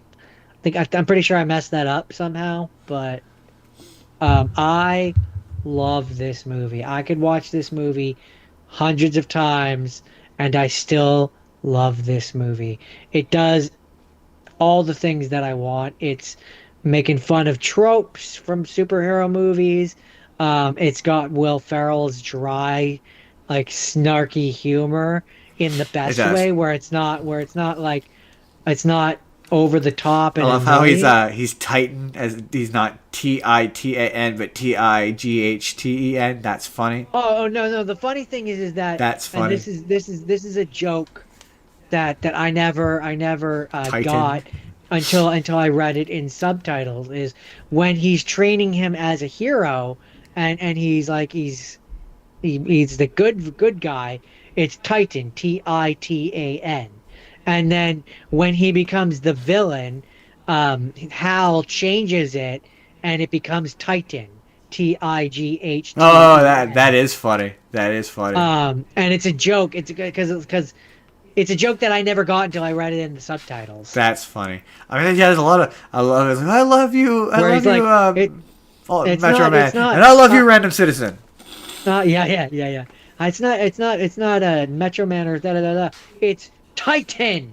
Like when he says it like that, that's when it's supposed to be different. That's pretty funny. That is pretty funny. And it's just it's a joke that because I had to Google it because I was half watching it right, and then earlier in the movie it does Titan Titan, and then later it switched, and I had to look it up, and it's like the subtitles change at that point, and I'm like, oh, that's funny, that's a nice touch. I mean, his space dad being Marlon Brando is funny. Is a joke that I wouldn't have gotten had I not done this show. I mean, there's so many. Yeah, I'm your space stepmom. I love this movie. It makes it disappointing. Space Dad has freaky tastes. Okay, don't judge Space Dad. It makes it disappointing that the sequel, if you want to call it that, is bad. Bad. I never watched it. I couldn't watch it. It didn't feel right. I might have to for this show. I hear it's bad. It looks bad. It just didn't feel right. I've heard it's not. I've heard it's terrible. Apparently, there's a television series too. Yeah, that's what the show is. The movie was one of those straight to DVD first 3-episode dealios of a show. Oh, got it. Yeah. No. And the show is apparently also bad. I've heard it's also not very good. Like I think it wouldn't have been so bad if the voices had been right, but like the voices weren't right. I mean, so it also looks cheap as shit. Right, but for me, like I can get past that thing looking a little bit cheaper if it at least sounds right. So like, growing up, for example, I loved the Aladdin show. That was cheap as fuck. Yeah. Like the animation compared to the movies was. I think it's different when you're a kid. You don't notice that the animation is cheap as fuck. That's hard to know because would my opinions be different as an adult? Probably not. Unfortunately, I can't know because Disney refuses to fucking put it on their streaming service. This is true. But that's the best example. That's the best comparison I can give you, where all the voices except for Genie on that were right, and so it made it easier to look past the animation. But that's Megamind. I love this movie. I will continue to love this movie. Everybody should watch this movie.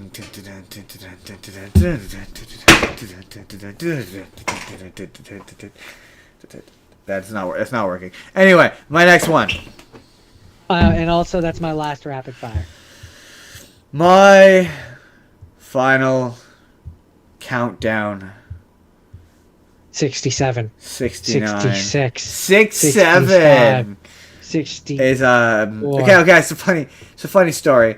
Initially, I had Identity Thief on here, and I just did not want to watch Identity Thief because I remember that movie was bad, and I was kind of wishy-washy on it. So then I watched Novocaine, and I quite enjoyed that movie, but that was on Paramount Plus, and I was like, that doesn't count. So I had to swap out again. So I switched out for a movie called Long Legs. Daddy Long Legs? No. I don't know where the name comes from. And it's a movie about a woman. It's kind of like, sort of in terms of tone and how it's directed. I saw a review when I was reading about it on Wikipedia that said that one of the reviews, one of the test audience screenings compared it to, what's the one? Silence of the Lambs, which like it is if You guys watched that movie? So you have watched Silence of the Lambs, but it's not as interesting. Like it was an hour and a half, and it felt like I was watching it for 2 hours. An hour and 45. It felt like it was 2 hours. It was really dull. Like it takes a while to like get into it. It stars this woman who's investigating the serial killer, who is somehow killing his victims without getting into their houses. It looks like the family are killing themselves, but he's leaving these cryptic notes that are telling the cops. So it's like part Zodiac killer, part the not Hannibal Lecter, but the other serial killer from Silence of the Lambs, half him. Like, for the longest time, he looks like he's a real serial killer, and he doesn't look like he's magic. But then towards the end, he's also played by Nicolas Cage in a performance that is weird. It's the best way I'll describe it. I don't know how else to describe it. He's got like 50 pounds of makeup on, and he's barely recognizable in it.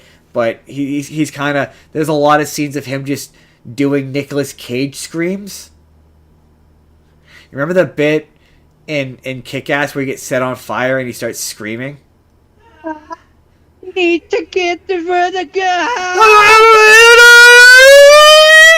That's a lot of his scenes in this movie.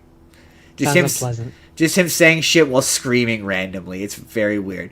But sounds unpleasant. So he's not in most of the movie. He's kind of this like mysterious, you kind of only ever see him off screen, or like you only ever hear him kind of character. You don't really see him all that much until the end, where, and I'm going to spoil the big twist, but there's a big twist where you see him talking to a little girl at the beginning of the movie, and so then in the middle it's revealed that he showed up.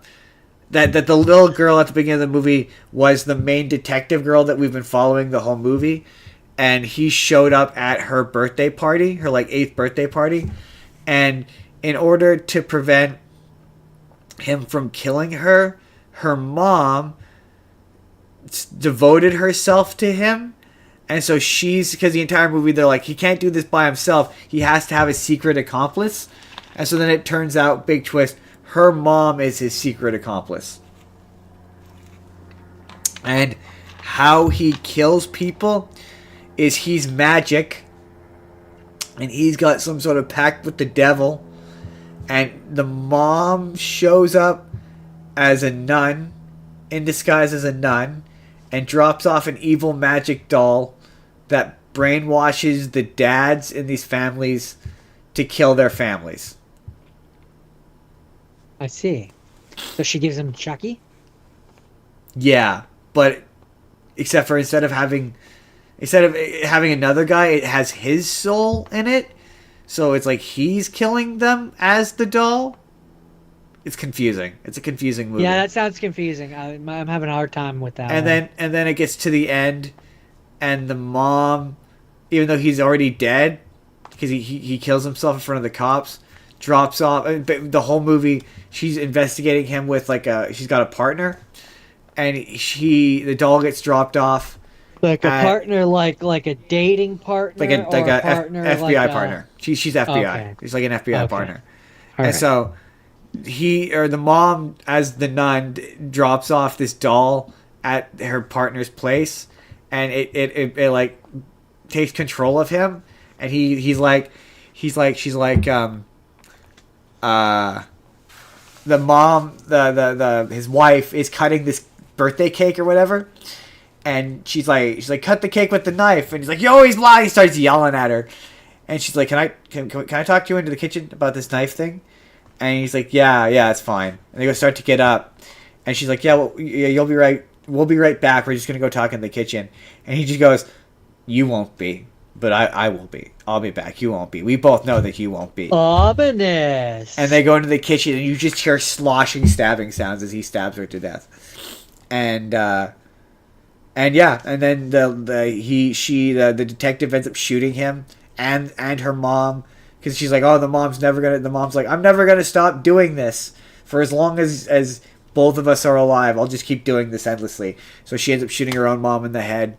And then she shoots the detective before he can kill his daughter, and she saves the daughter. But the daughter is still being like mind controlled by the doll because she's like obsessed with it. It's a really weird and creepy movie. The only thing worth noting about it, in my opinion, although somebody again is going to come and yell at me, but it was creepy, and the performance of Nicolas Cage is really good. Like, he's really unsettling as this character. He's really creepy and weird. That's the only thing worth noting, in my opinion. It's not violent enough to be interesting, and it wasn't really all that scary. It was creepy, but I didn't find it all that scary. And it's funny because when it opened up, the name Osgood Perkins popped up. And if you've been paying attention, you probably recognize that name. And I'm like, why do I recognize Osgood Perkins? Why do I recognize that name? So then I pulled up Google, and I was like, oh, it's the same guy who directed the last movie I watched. Whoa, that was a weird coincidence. I didn't do that on purpose. How did that happen? Weird. That's weird. Because But just between you and I, you definitely did that on purpose, right? No, legit, had no idea. Nobody else has to know. You can tell me the I truth. picked Long Legs because I had heard it was good. It was all right. It's all right. I've seen better supernatural thrillers, and it was. I think it would have been more interesting if Long Legs had turned out not to be supernatural. The fact that just all of a sudden in the third act he is supernatural was weird. It was a weird turn that just didn't do it for me. That's it. Well, that's Long Legs. Is interesting. My favorite bit. I am super. My favorite bit. My favorite bit was in the beginning when he leans down and he's like, I'm gonna have to pull out my long legs. He said the thing. He said the thing. And Jordan, you're probably like Justin. That sounds like a bad joke that you would make. You made that up. I didn't. That's literally a line in the movie. It does sound like Next. that kind of movie. Jordan, I'm gonna get more water while you start telling me about your next thing. My first have scene. So my first have scene. So, picture a world. I can't. Where, what? I can't. Go on. Picture a world where the CIA has a summer camp where they recruit children to, work for the CIA, and then realize that I'm not speaking about Spy Kids, and I'm actually talking about Agent Cody Banks. With Frankie Muniz. And Hilary Duff. Apparently her mom, demanded that Hilary Duff do that movie. Frankie Muniz told a story about it, where apparently he hasn't spoken to her since. From what I was reading, it was originally the person that Hilary Duff plays was not going to be Hilary Duff, and it was a different person that they had been thinking of for the role, who I'm not able. Frankie Muniz said that he was the one who was going to get to choose, but there it is. Principal photography took place in 2002 in Vancouver, British Columbia, and so as a result, in 2025, Muniz revealed that Duff was not his first choice for her role, and that he had wanted Kristen Kruk. Oh, interesting. Muniz and Duff's mother didn't get along well, which soured the friendship between Muniz and Duff, and they never spoke again after the release of the film. Yeah, that I heard. But so, and the entire time I was watching this movie, I kept making a joke which I can't make on stream. So I'm gonna say the PG version of it, but just know that this wasn't the joke. This wasn't PG when I thought of it in my head. This was not the version that I thought of. But so. Basically, the point of the movie is that the CIA needs Frankie Muniz to convince Hilary Duff's character to invite him to her birthday so that he can sneak in and steal or whatever. They need him to get to at least first base. They need him to they need him to do you can kind of guess where my joke went in my head. But they need him to James Bond up that Hilary Duff. I mean, I'm just saying they do a lot to help him get closer with her, more than I think is appropriate for federal agents and fully grown adults to do. Also, there's a point where once... So you can't tell, but I'm winking at you. Once, no, that's just blinking. You're using both eyes. Once Frankie Muniz does get invited to the birthday party, there's a point where he puts on these sunglasses. The prettiest princess at the party! He puts on these sunglasses, which give him X-ray vision, and he's looking at the girls who they're all being invited to Hilary Duff's birthday party, and he's supposed to be 15 years old, which means that likely she's also supposed to be 15, maybe turning 16. I don't think it's ever specifically said, but that means, importantly, that means that the girls that he's looking at the party are definitely teenagers, and the two adults who are looking through the glasses that he's looking at and are laughing and like snickering at how they're looking at girls in their underwear before his handler, the attractive woman whose name I don't remember, um, comes over and like I'm gonna puts call on her the PG Booty. version, Bootylicious. Bootylicious.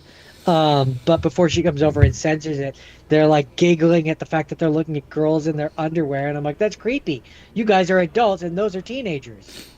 That is creepy. But yeah, it also has Keith David in it, and Yes, Keith David. um, there's I just in my brain. So they keep going like, yeah, you need to get her to ask her out on a date and stuff, and the joke that I kept making in my brain, or a version of it, was Keith David, the director, is like, all right, Cody, your mission, should you choose to accept it, is I need you to go and seduce Hilary Duff. You need to just seduce the heck out of her, and really ritz her up, and slide into her DMs. Slide into those DMs. Except this was like 2003, so this was before DMs were really a thing. This is well before that DM sliding is possible. But I need you to go and do it anyway, and just know that the version of the joke in my head that I made was probably less appropriate. We shall call you Agent Cody Rizzler. But I like this movie. Sorry, that was my. I think that might be my worst joke. I need to get like I need to get like a party thing where I can be like burp every time I have a bad joke. That might be my worst joke. I like this movie. I like Frankie Muniz as an actor, and I enjoy Hilary Duff. I also like her as an actress, but I had a crush on her growing up. I still have a crush on her,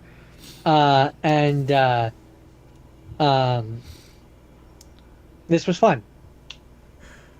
Sorry, I just got an email I just got a message from Jake. He's asking me if I want to review K-pop Demon Hunters. Yes, I want to review K-pop Demon Hunters. An excuse to watch that movie again? I think I will.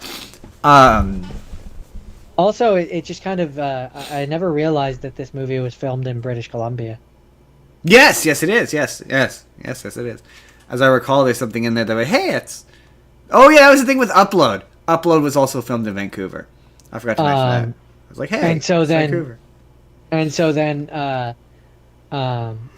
There's a sequel which replaces Hilary Duff and Angie Harmon. That's the name of I think that's the name of the handler. The hot handler is Angie Harmon.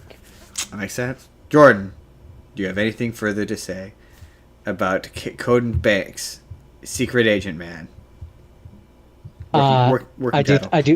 I do think it's funny. Two things. One, I think it's funny. So in the movie, multiple times, Frankie Muniz's character is asked if he's in special ed, which would not be a joke which would fly nowadays. Nope. So apparently when the film was released on home video, MGM included an apologetic paragraph in response to criticism regarding those lines. That's funny. Which as an aside, I thought this was a Disney movie. No, pretty sure it's 20th Century Fox. It's MGM. It's 20th Century Fox. Yeah, 20th Century Fox. Yeah. George, is that it? Is that Agent Cody Banks? So it's just I for whatever reason I thought it was a Disney. I guess because when I see Hilary Duff, I just thought Disney, especially back then. That is fair. No, that's all there is for Agent Cody Banks. Good movie. Which Decent one movie. do we do first? Let's do fine movie. Fine movie. Handsome movie. Handsome movie. Jordan, let's do Honey Boy. So, what was really funny is I was real pissed. I had to rent this, which was particularly frustrating because this very specifically is a Amazon Studio movie. This is Honey Boy. And Jordan, have you heard of Honey Boy? No. No, I didn't think you would have. Honey Boy is a movie written by, you're never going to guess who, Jordan, Shia LaBeouf. When did this come out? 2020? Oh, okay. So it's before he went into seclusion. Basically, it's a movie he wrote when he was in rehab as a therapeutic exercise for his PTSD. He was told to write a movie about the source of his PTSD. So this movie is about a actor named Otis who is starring in a big action movie franchise, which he has to be tossed around. And whilst out drunk, he gets arrested and gets court-mandated therapy, which is what happened to Shia LaBeouf. And the movie is about him in therapy and him reconciling his relationship with his father. And in the movie, his father, as played by Shia LaBeouf, is a real... I don't know how to describe him. Piece of shit over the top. He at one point, he gets paid by his son is on. So the Otis as a kid is on a Disney Channel style sitcom where he is being paid and he is the star, and so dad. I think you've told me about this before. I probably have. This sounds familiar, and I think you said that it was basically a biopic for Shia LaBeouf. It is, yeah. It's based on his. So the big inspired. The big twist is that in 2022 he eventually came out and was like, yeah, I embellished a lot of it, and a lot of it didn't happen. He was like, yeah, my dad was a complicated guy, and he had his problems, but he never abused me or hit me. And I'm like, people gotta like, we talked about this when we talked about based on a true story, but a movie is not real life. No, and it's not a biography. It's not a biography, right? So the fact that he spent the entire promo campaign, he's like, yeah, I painted my dad in this horrible negative light that like he now has to, and I did it very publicly, and I embarrassed the shit out of him in a way that he now has to live with the rest of his life, and that's really shitty of me. And I have to live with that. And I'm like, yeah, but this is not a biopic. You're not the main character of this movie. Sure, it's based on you, but it's not you. And like, there are scenes in this that I saw interviews of his dad. Yeah, his dad was like this. His dad is very similar to the way he's presented in this movie. He has that kind of attitude. Yeah, that kind of presentation. I mean, the other thing, and this is maybe a thing that more people should be aware of, is when you're writing a thing, most people take inspiration from their own lives. So even if it wasn't meant to be directly like a direct call to his family or whatever, you would still take inspiration. Well, no, it was a therapeutic exercise he wrote about the source of his PTSD. So yeah, no, it was. I get, but what I'm saying is, even if it wasn't, and it took inspiration, it's still not real. That's the point. No, it's still not real. But like, yeah, are there scenes in this movie where I'm like, sure, like for me when it comes to movies based on real life, it's always the small and the person. A person wrote a movie about their life. It's always the small things that I believe actually happened. So like, yeah, I fully believe that like there's a scene where he's on the phone with the ex-wife and he's having to like, it's a bit of like, tell your mother that, it's one of those. Yeah. And like, he's talking for both of them as both of them. And I'm like, that I believe happened. Like, as a person who was a victim to the awkward divorced parents pass off,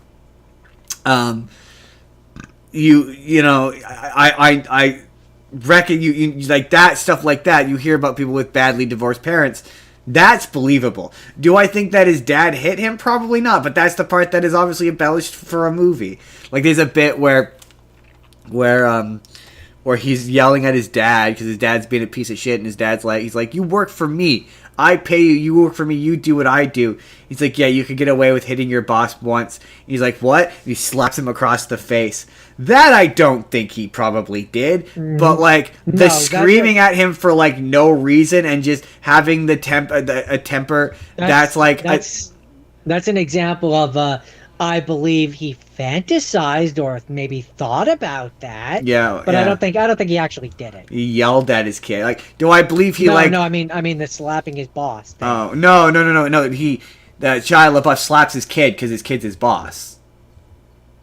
He's like the Otis character, who's Shia LaBeouf in this movie, is yelling at his dad because his dad's being a dick, and Shia LaBeouf or Otis is like, "You work." And he works for his dad. No, his dad works for him. Why would his dad work for him? Because he's a star. He's on a sitcom. Okay. So Shia LaBeouf's dad, we're gonna call him Shia LaBeouf and Shia LaBeouf's dad, just for the purposes of this.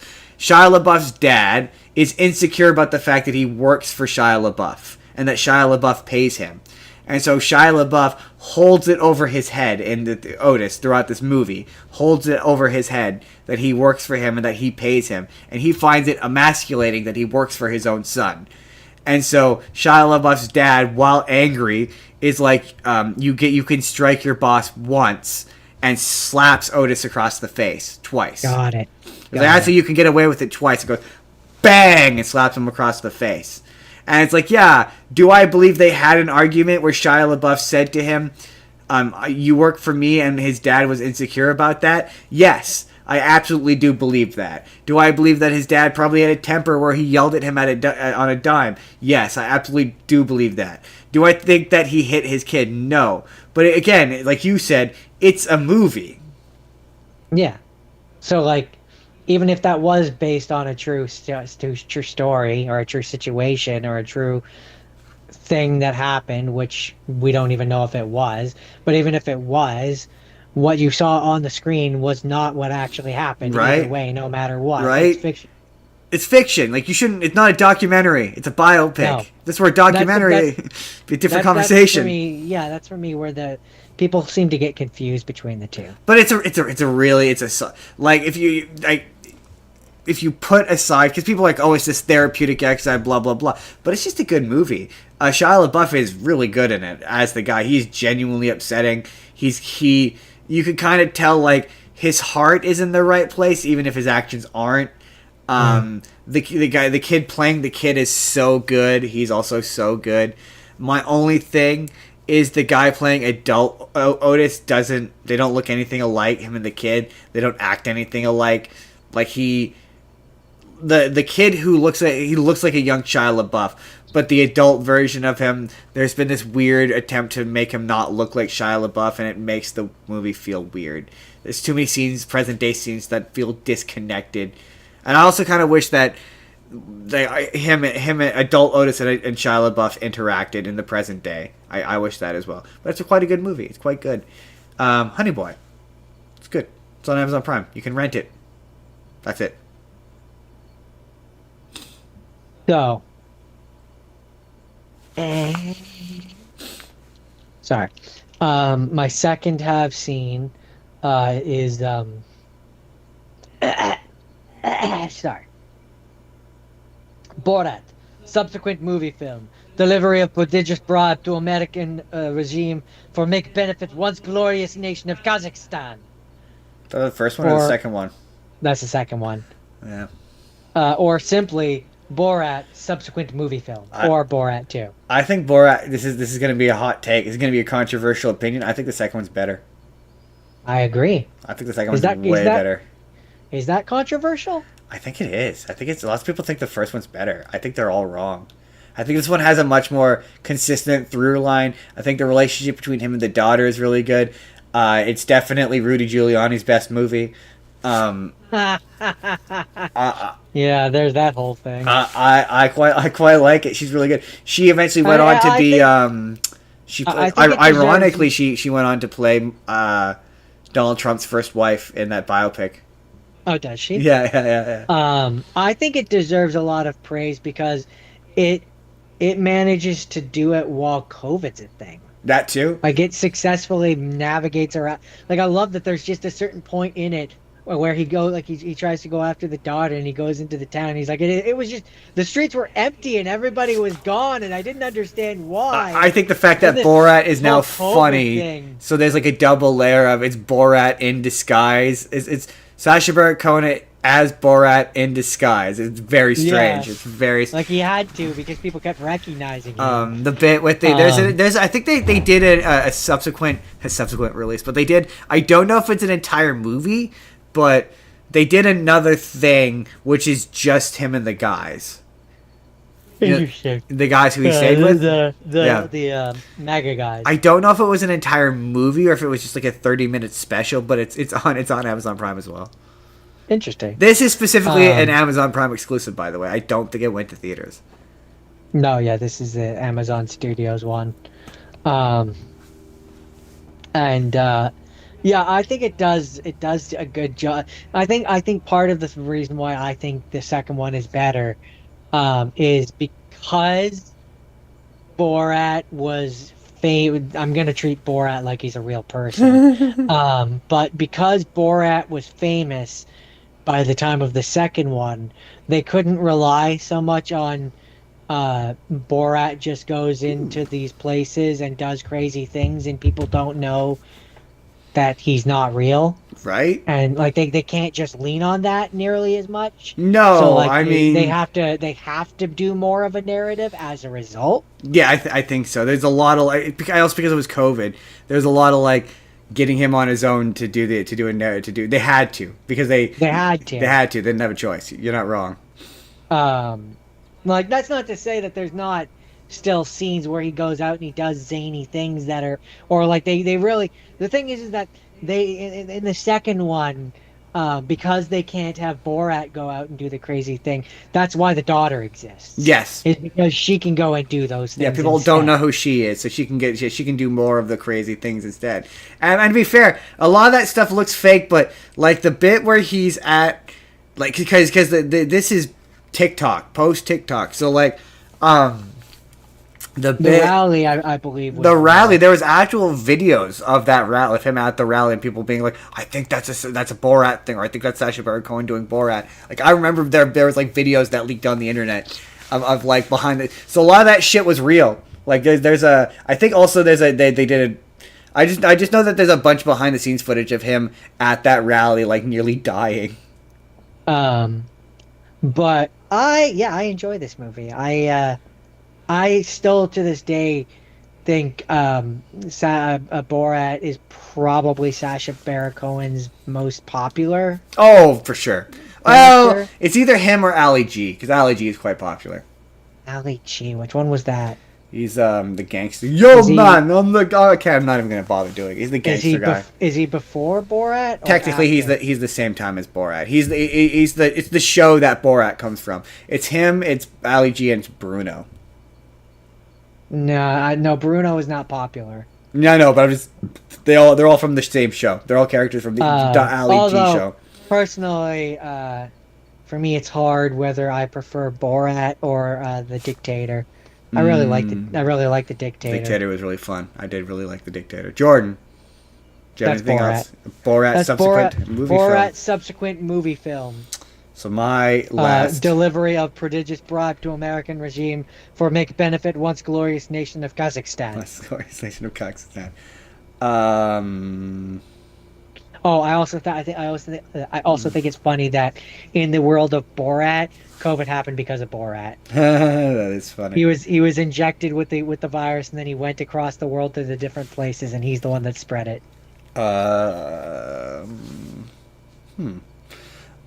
Jordan. Justin. My second half scene. Is a comedy from 2009. Now it's important to remember that this came out in 2009. Okay, I need you to remember that this came out in 2009. So this is a movie called Fanboys. It stars Jay Baruchel.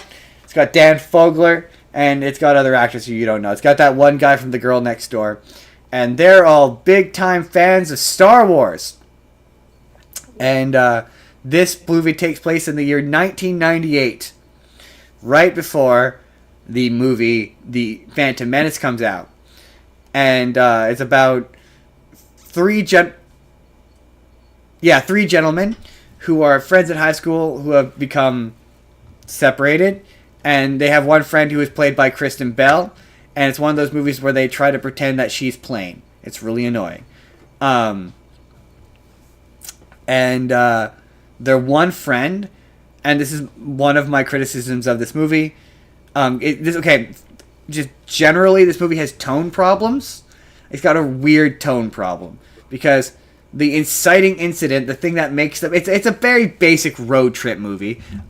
They want to go and sneak onto Skywalker Ranch to see the first print of Star Wars: The Phantom Menace. Before he dies. Okay, hold on. I'm gonna get there. And so, no, isn't that the major point of it? Hold on. Let me get there. So I'm getting there. Hold on. So this movie is a very basic road trip movie. It's about they want to go to Skywalker Ranch and they get into misadventures along the way. This movie has a tone problem. The big inciting incident, the reason why they go on the trip is because it is revealed that the one guy has cancer. And it makes the movie somber. Because anytime they get into any mischief or shenanigans, you're like, oh, this feels unsafe for a man who gets cancer. And at a point in the movie, they get stopped and they wind up at the hospital. And Carrie Fisher shows up and is like, he should go home because he's too sick because he has cancer. And this movie is pretty funny. It's got a lot of really funny references and jokes for like 3 people. Hyperbole. So like at one point, we're just gonna have to say that now. Every time. Yeah. Because there's a point where it's a really funny joke, but they for some reason could afford all of the iconography and all of the characters and whatever from Star Wars. So like in the opening scene, he's dressed as Darth Vader. They're dressed as stormtroopers. At one point, they get high on peyote and they hallucinate a Ewok humping one of their legs, and it's an Ewok. In fact, it's Wicket. It's the main Ewok, and they go to spoiler alert. They go to Skywalker Ranch, and the guards at Skywalker Ranch are. And I only get this because I've now seen this movie, but they're all dressed like the police from THX 1133. So remember how I told you about how George Lucas did that one random science fiction movie, that dystopian science fiction movie? Oh, yeah. They're the police from that movie. Oh, that's funny. Which you would only get if you're a real George Lucas fan or you've seen that movie, which I had, so I got that joke, but I was like, wait, aren't those the police? Anyway, at one point, when they're trying to get out of the hospital, he like kisses, he grabs Carrie Fisher's face, the doctor played by Carrie Fisher, and he kisses her, and he goes, "I love you," and she goes, "I know," which is funny. But the funniest joke is there's multiple characters in this movie who are played by Seth Rogen. For some reason, he plays 3 characters in this movie. He plays a Star Trek fan, a attendee at the Star Trek convention, and this pimp who is a Star Wars fan who has the Rebel Alliance and the Darth side, the Empire tattooed on both of his arms. And the Star Trek characters are funny because I don't know if it's intentional or if this is the case in real life. Someone in one of my comments felt the need to point this out, but the joke is that they can't afford the rights to Star Trek, so nothing from Star Trek looks right. The phaser doesn't look right. None of the uniforms look right. Like, not even remotely right. And then there's a bit where they destroy a statue of Khan and Kirk fighting, and it doesn't look anything like them. And you're like, okay, maybe they couldn't afford the rights to it. But I'm like, but they could afford the rights to Star Wars? So that's how you know this movie took place in 2009 before it was owned by Disney. Yeah. Plus, Justin, hey, to be fair, maybe they could have afforded the rights to Star Trek if they hadn't already spent it all on Star Wars. Well, so the funniest bit about that is they're like, okay, maybe they could only afford one. Well, no, because there's so many random celebrity cameos. So at one point they run into Scruffy Nerf Herder, who is basically Scratchy Throat, who gives them the plans to Skywalker Ranch, who it's just William Shatner. And not like it's a guy played by William Shatner. No, it's William Shatner. That's the joke. So you're like, wait, you could afford William Shatner, but you couldn't at the very least afford the images to the uniforms? So I think the fact that the uniforms don't look right is intentional. I think that's part of the joke. I think they intentionally look not right. But I was like, that didn't bother me I didn't notice that the uniforms weren't right the first time I watched this movie, but now it does for some reason. I don't know why. I don't know why it bothers me now for some reason, but I wonder why. I wonder why. Coughs in Star Trek uniform I own. What else? What else is funny about this movie? Carrie Fisher. Okay, the weird note. This movie ends on a very weird note. So yes, as previously mentioned, kid has cancer. So they eventually do break into Skywalker Ranch. They get into Skywalker Ranch, but they get caught by Danny McBride, who is the head of the security, and George Lucas has this dossier on all of them, and throughout the movie, every single time they run into someone, one of the guy finds out that they have cancer. So like every scene is followed up by this weirdly sad, somber moment. So like there's a scene like I mentioned where they all get high on peyote and they see they all trip out. And they're about to. Oh, I should say the guy who's giving them peyote is played by Danny Trejo. So they're about to leave, and he fixes their van or whatever while they're all passed out, and they're about to leave, and they all shake his hand and say thank you, whatever. And he gives the guy the peyote, and he just very somberly is like, "You need this more than I do," and that lets them go. Yeah, it's really sad. It's really sad, and this is where this movie comes out. It takes place in 2009. So, like, where it's very much still balls deep in prequel hate. Like, I know we've all had a cultural re-examination of those movies now, and we appreciate them for what they are now. But in 2009, we did not. So there's a lot of, like, prequel hating jokes. So, like, there's a point where the pimp pulls off his shirt, and he goes, he's got a tattoo of Jar Jar Binks and Kid Anakin. And he just goes, I just get the feeling they're going to be huge. Everyone's going to love them. I just get that feeling. And you're like, yeah, this very much came out in 2009. So, like, I will not take credit for this joke. I think it might have been Adam who said this. Either Adam or Jake. I want to give the proper person credit for this. But they said the ending of this movie is oddly depressing when you remember that. So, big thing is George Lucas decides that he's not going to have them arrested, but he wants to test if they're true fans by giving them a quiz, which devolves on like how much of a nerd they are. Where she asks them a few Star Wars questions, and then he just asks them a bunch of questions about women. And George Lucas decides that he's going to let one of them watch the movie, and it's the guy with cancer. And the ending of this movie is so depressing when you remember that the last movie that guy ever watched was Star Wars Episode 1: The Phantom Menace. Well, that's not the worst Star Wars movie he could have. No, but Jordan, okay, you have to put this in its context, right?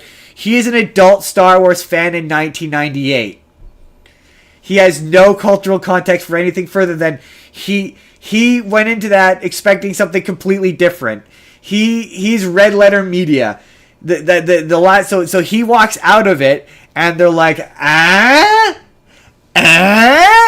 and he just doesn't say anything. He walks out. He looks really upset, like genuinely upset. He walks out of it, and he doesn't say anything. And then the movie, he dies. And then the movie hard cuts to they're now all excited, and there's just a room of adult Star Wars fans, and they're all dressed up and in costume. And it ends on this weird note of they turn to each other and they're like, "What if it's bad? What if our friend of cancer, the last movie he ever saw was horrid?" And it's just the idea in my brain that all those people are about to watch Star Wars 1: The Phantom Menace, and it's gonna end, and they're all gonna go, "What the fuck was that?" It ends on such a weird downer. The whole movie, like the fact that he has cancer, is such a weird plot point that is unnecessary.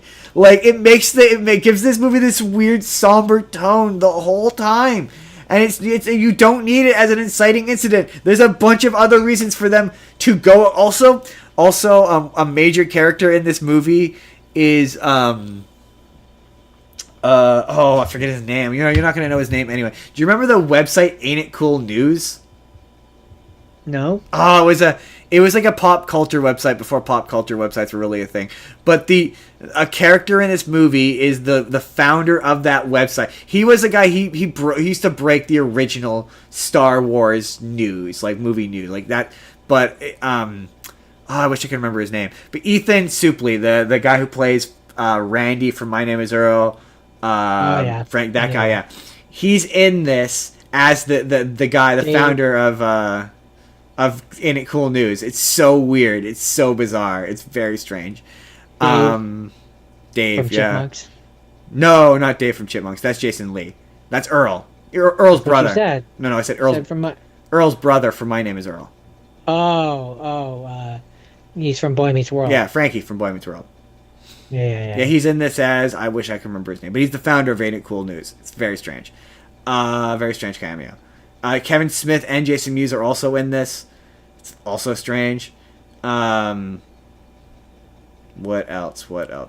Yeah. It's funny. It's a funny movie, but it's marred by that weird, somber tone and a very weirdly depressing ending for a comedy anyway.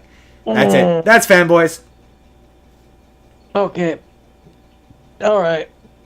Oh, so now we move on to have not scenes. That we do. And I watched an anime movie, which I don't think you would like. Really? I just don't think that it's in your wheelhouse. Go on. But maybe I'm wrong. I don't know. But it's called Makia, When the Promised Flower Blooms. And it follows the story of Makia, Maquia. And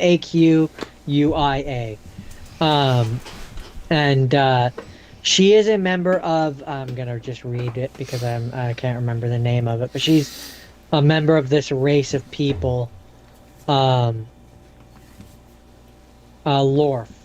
She's a member of the special race called Lorf, who are mystical beings. Basically, they're elves, where they stay the same age for hundreds of years and don't age super fast. Gotcha. And the movie starts where she, unlike her friends and stuff, important to note, they stop aging at about the age of 15. So for hundreds of years, they look like they're 15. So you just never get to look like an adult? Not for a long time. You do eventually, but it takes hundreds of years. Oh. Basically, like I said, like an elf. Gotcha. I understand. So the movie starts where Makia is like the only person in her village, in her town, or in her city, whatever, who doesn't have parents, basically. And so she feels lonely, and she'd been feeling lonely. And the village elder says to her, whatever you do, no matter how lonely you feel, never fall in love with anyone outside of this village, because then you will know true heartache.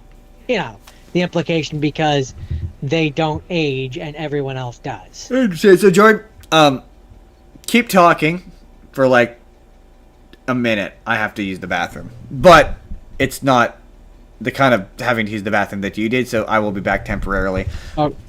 Okay. I'll entertain them without saying anything of relevance to what I was talking about then. Say something nice about Amazon Prime. I'll be back in like a minute. Amazon Prime has plenty of things that you can watch.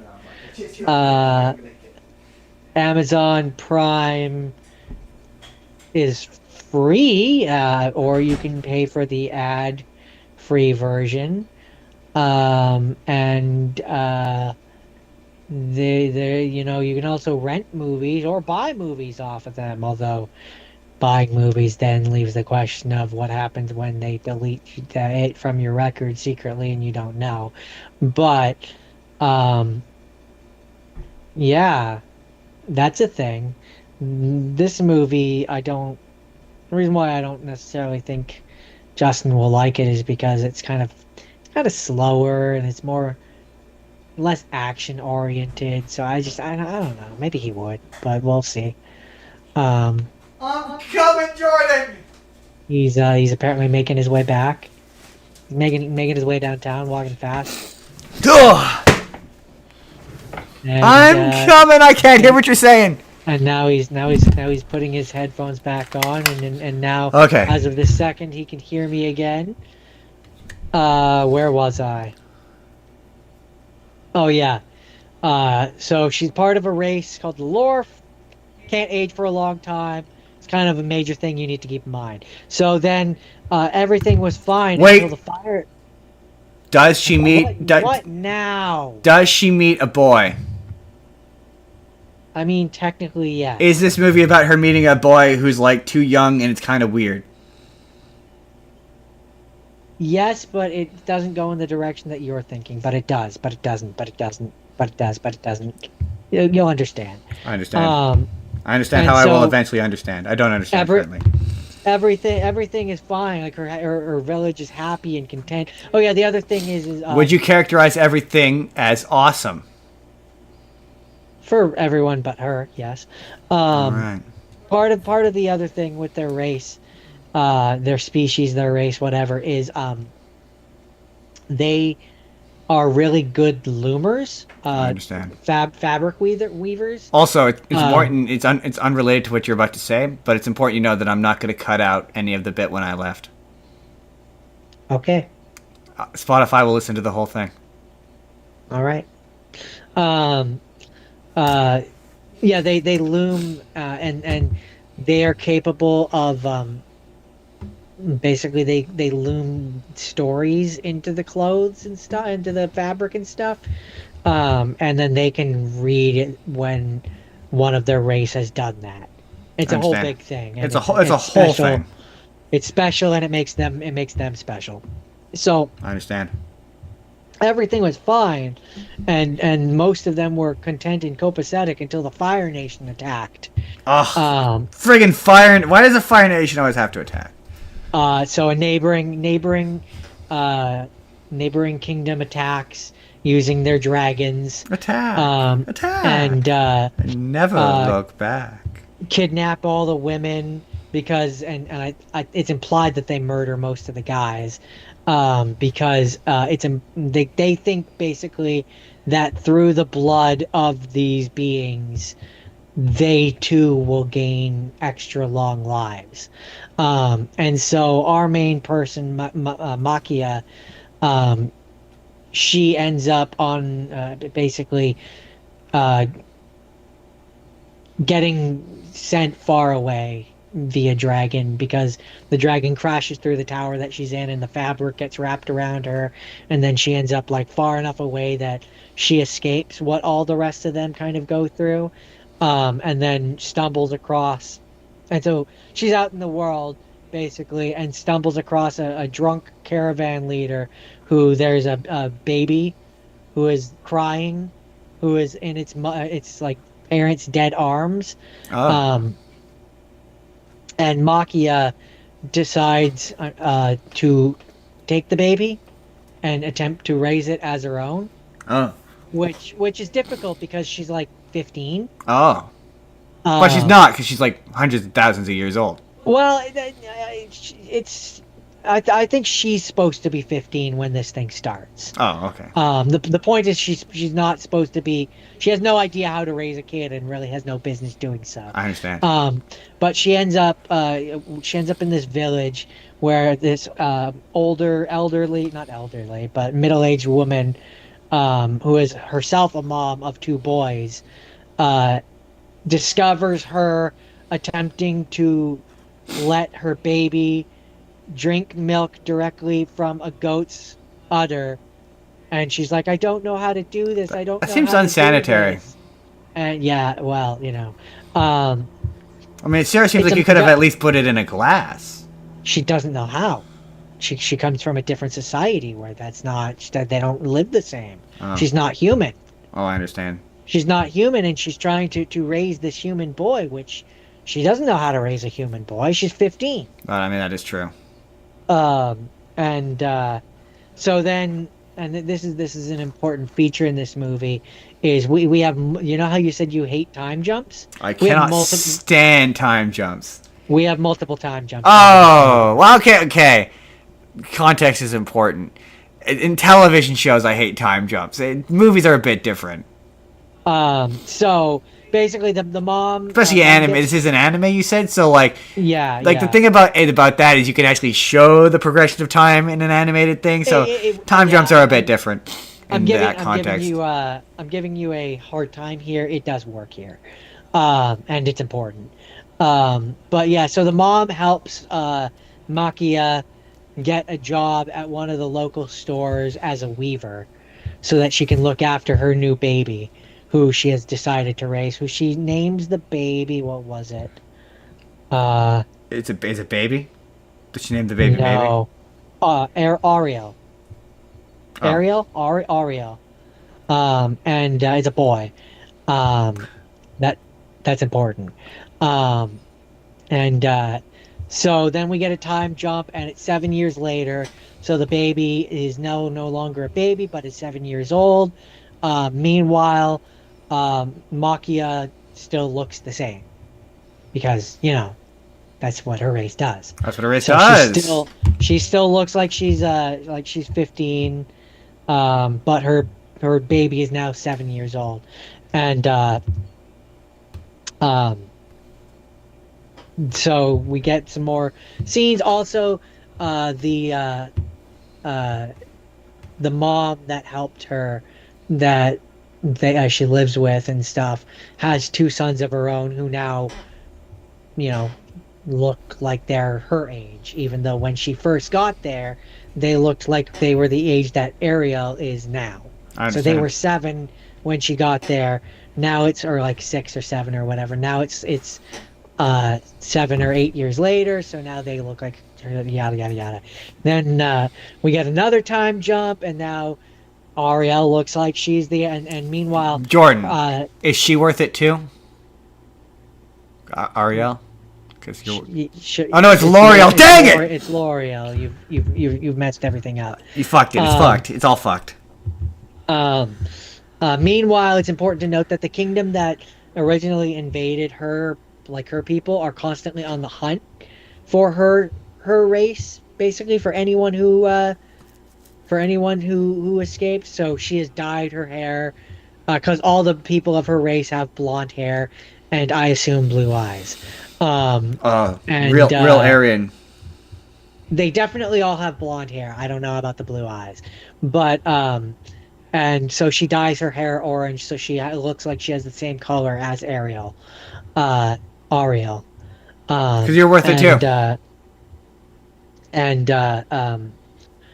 So at a certain point, to protect the mom that helped her and the two boys, she and him end up moving away to the city, basically. And we have another time jump. She ends up working at a restaurant or a tavern or whatever. We have another time jump, and now they look like, her and her son, her quote son, look like they're the same age, and he has started to develop feelings for her, which are not that of a son towards his mother. Yikes! And no longer refers to her as mother. Yikes! And it gets a little bit weird. Yikes! To the point where at a certain point, like, his work friends or his friends or whatever get him drunk, and he comes home one night drunk, and he's like, "When are you gonna stop seeing me as a kid?" Nope. I'm out. Nope. It's weird. So then he ends up joining the city guard, because one of the sons of the mother that they grew, like, that they were with, yada yada yada, I don't like this, Jordan. Had joined the guard. So I don't like these things that you're saying. Ariel ends up getting a job because she's worth it too, guard or whatever. And basically he's like, I have to go away now because things are getting weird. Getting weird? Basically, is what the movie kind of implies. Getting weird? Anyways, things were weird like 10 minutes ago. And so then we have at that point, then the Makia is on her own. Meanwhile, at that point, she has found a surviving guy that she grew up with that was like a childhood friend from her race, who tr- the so there's also a subplot I've missed. There's also a subplot where the elder of their people, who also looks 15, but is significantly older than Makia. She had been taken to the king of the kingdom that invaded the Fire Nation, basically, and was forced to marry him, and become his bride, so that she could give him an heir who would be like her and not age. So then his bloodline would continue with a person that couldn't age, basically, and would be queen for like ever. All right. And so then, long story short, is Makia ends up going and rescuing the queen, and then they end up going back to their homeland and starting up a people, and then like starting up people again, and then like 40 years later, Makia returns to the village where she raised her son for all those years, and now he's a grandfather and he's an old man dying on his deathbed, and she goes back to say goodbye and be like, and then like there's this whole monologue at the end where she's like, I finally, like, I understand why all those years ago I was told to never love anybody, because all it leads to is pain. And she cries, and that's basically how the movie And ends. you're like, this is supposed to be sad, but it's weird. And I'm like, this is a very strange, like, I understand he's like an adopted son, but it's still, as far as he's concerned, she's the only mother he's ever had. It's weird. It's still a weird thing. So weird. So weird. Yeah, I think it's this one. But like, I mean, it has moments where it's sweet, and the animation's pretty. Like, don't get me wrong, the animation looks nice, but that like, right? Okay, here's what I'll say. Maybe this speaks to how twisted my brain is. I knew the moment that they said she doesn't age and she's adopting a human child, I knew that was coming. You're like, nope. I knew that was coming, and I was like, because of course that's going to be coming. It's weird. It's a weird, like, it's an anime. Anime gets weird. And so I knew that they were going to do that, and then they did that, and I was like, so maybe it wasn't as weird for me because I saw it coming, but it was still weird. Yeah, if that makes any sense. Nope, that makes sense because it was weird. Like, it was weird, but it wasn't as weird as it wouldn't have been if I hadn't seen it coming. I completely agree. But it's overall okay, I guess. It's directed and written by Mari Okada. And I don't know. It doesn't say what the budget was, but at the box office it made 4.3 million. All right. So, for an anime movie, I feel like that's good. All right, Jordan. That's it. That's all. I think we'll end on Hazbin Hotel, Jordan. I think that's where we'll end this. So, next one I'm going to do, my first have not seen, is the remake of the 1980s movie Roadhouse. Starring Jake Gyllenhaal. Jake Gyllenhaal as the Roadhouse guy. And Jordan, I'm not gonna lie to you, this movie is really fun. It's dumb. It's like a dumb, like I say, late 2000s action comedy kind of movie. The fight scene, basically the plot of this, very basically, is Jake Gyllenhaal is a washed up MMA fighter who is scamming underground MMA fights, and he killed a guy in a fight, so everyone's scared of him, so he shows up and he scams people into not fighting him.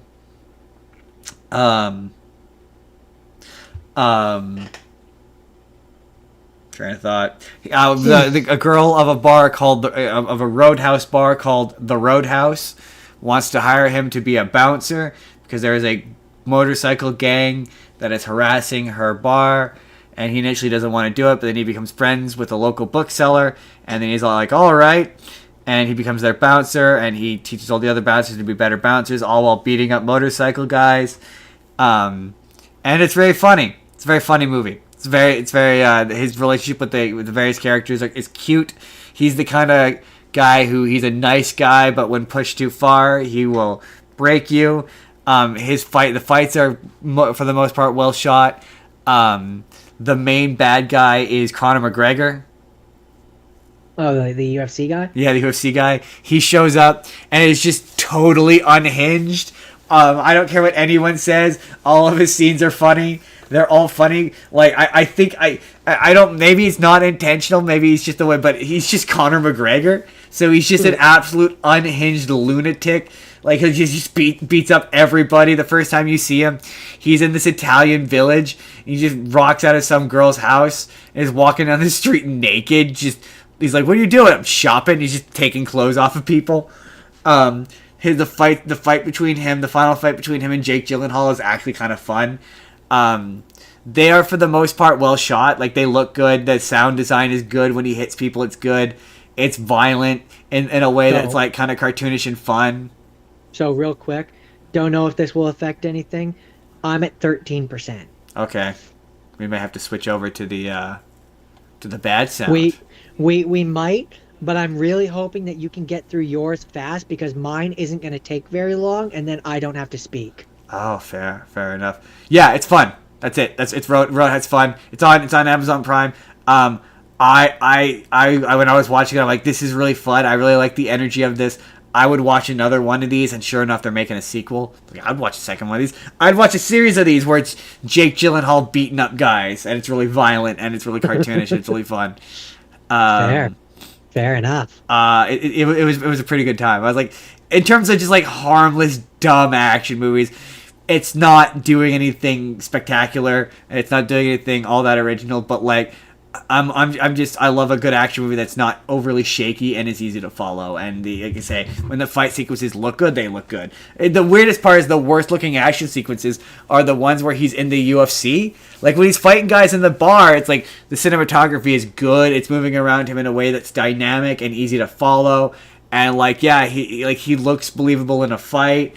Yeah, I maybe would have given it more of a connection to the original, have it be like, oh, this is maybe the same bar from the original. But other than that, yeah, I had a good time. So my last have not seen Christian Bale, American Psycho. Have you ever seen Christian Bale? Yes, I have. Psycho? I love this movie. It's one of my favorite movies. I love it's one of those movies to watch and you go, my God, the moment that always gets me is when he's chasing after the prostitutes with the saw, and you're like, my God, he's gonna be Batman, right? Like, I'm like, it's so hard for me to be like, but also like Patrick Bateman is kind of borderline Bruce Wayne when you get down to it.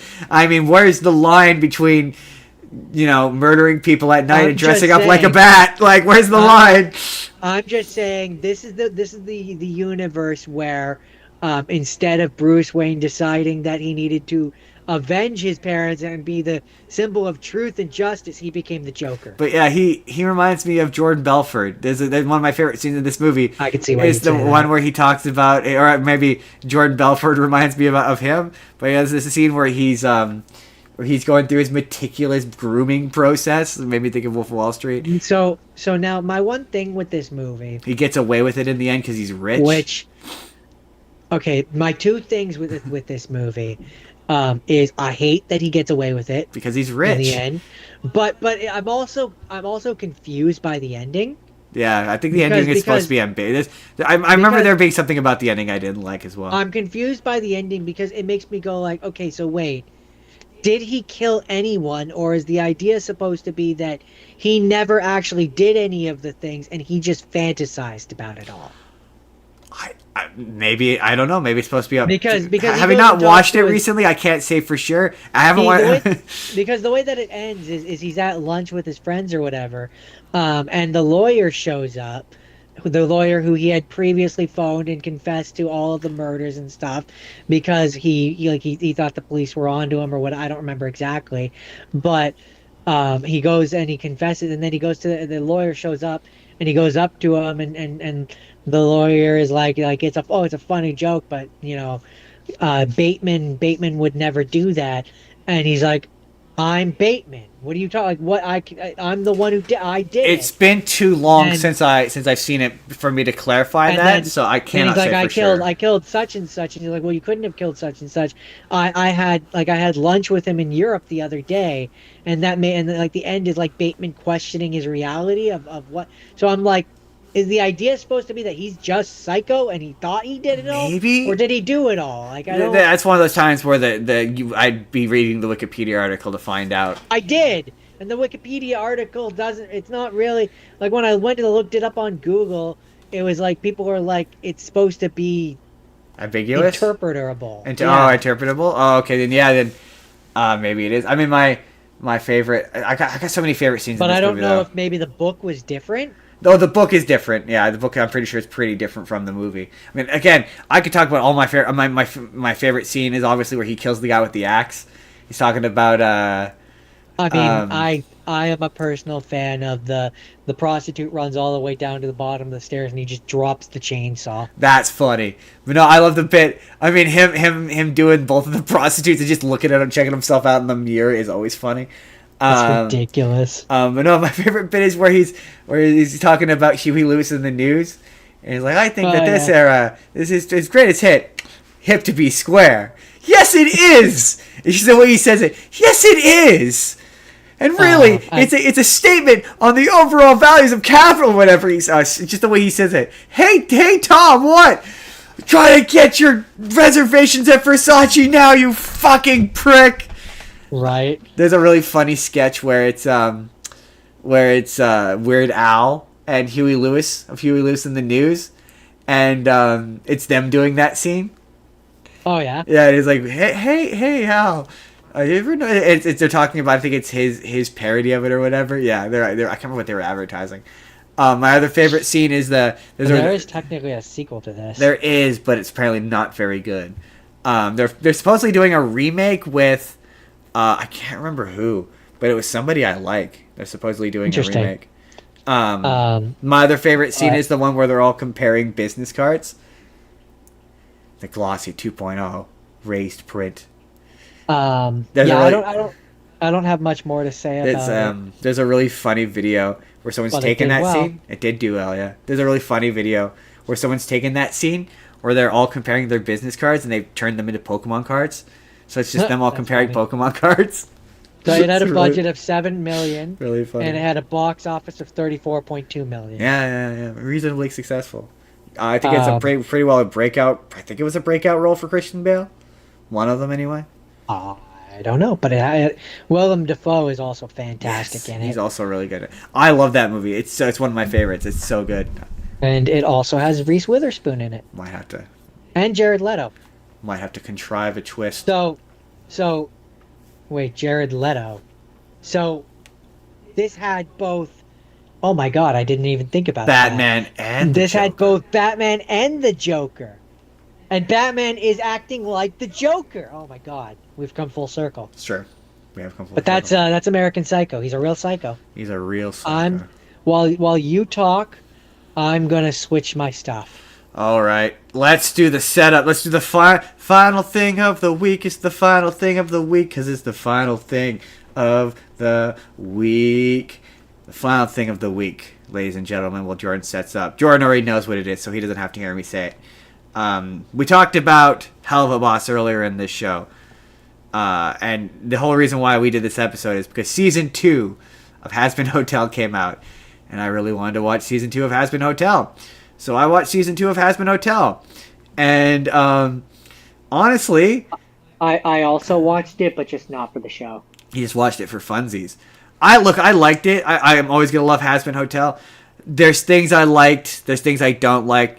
I watched it at the beginning of the week, so as the week has gone on, I've softened my opinions on a lot of it. Like, I don't care for Vox.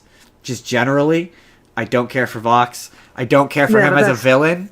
It's supposed to be the point. You're not supposed to like him. Yeah, but it's just in terms of a character in the show, I think Adam was more interesting and more fun. He just doesn't do it for me. I don't like what they've done with Alistair this season.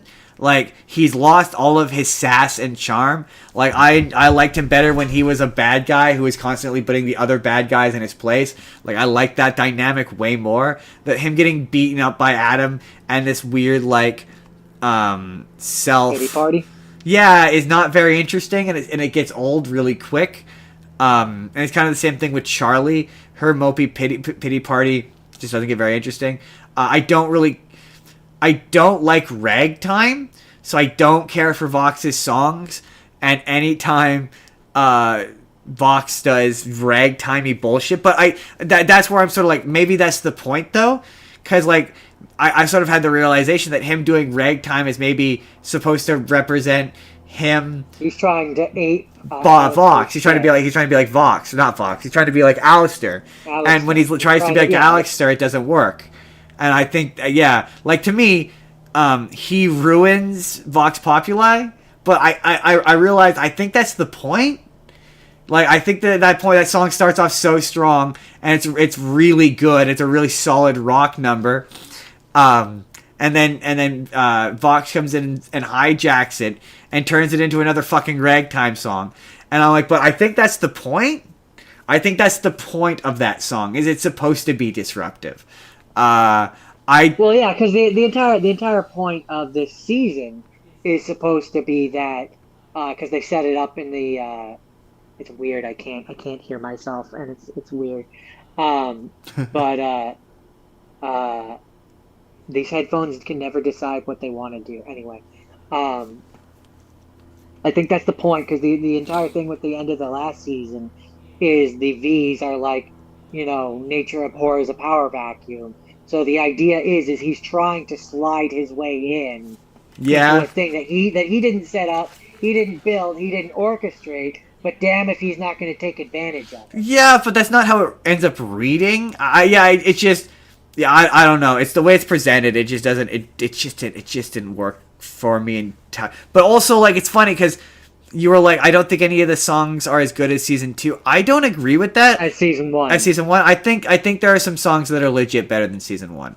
Number one, Serpentius gets all the best songs in this season. He gets my thing is all the best ones. It's kind of incredible. Season 2 seems to have more songs, and I just don't think that they're all. Yes, it very much does. It's like you said with Hell of a Boss. Yeah, where it's more songs but they're shorter. Yeah, and it's like, what do you want? Do you want a longer song that's a bit more developed, or a shorter song? But I think there are some songs that are legit better than the ones in season 1. Like, I think both of the Serpentius songs are better than the songs in season 1. Like, they are legit phenomenal. I don't know that I agree with. I don't like that word. I don't like the word better. Like, for me, I don't know that I would say catchier. No, I take your pick. I think I would use the word on par. No, I don't think so. I think they're vocally just better songs. My other favorite song is the one where it just becomes a Fall Out Boy song in the middle of it randomly. The last which is funny. It just randomly out of nowhere becomes a Fall Out Boy song.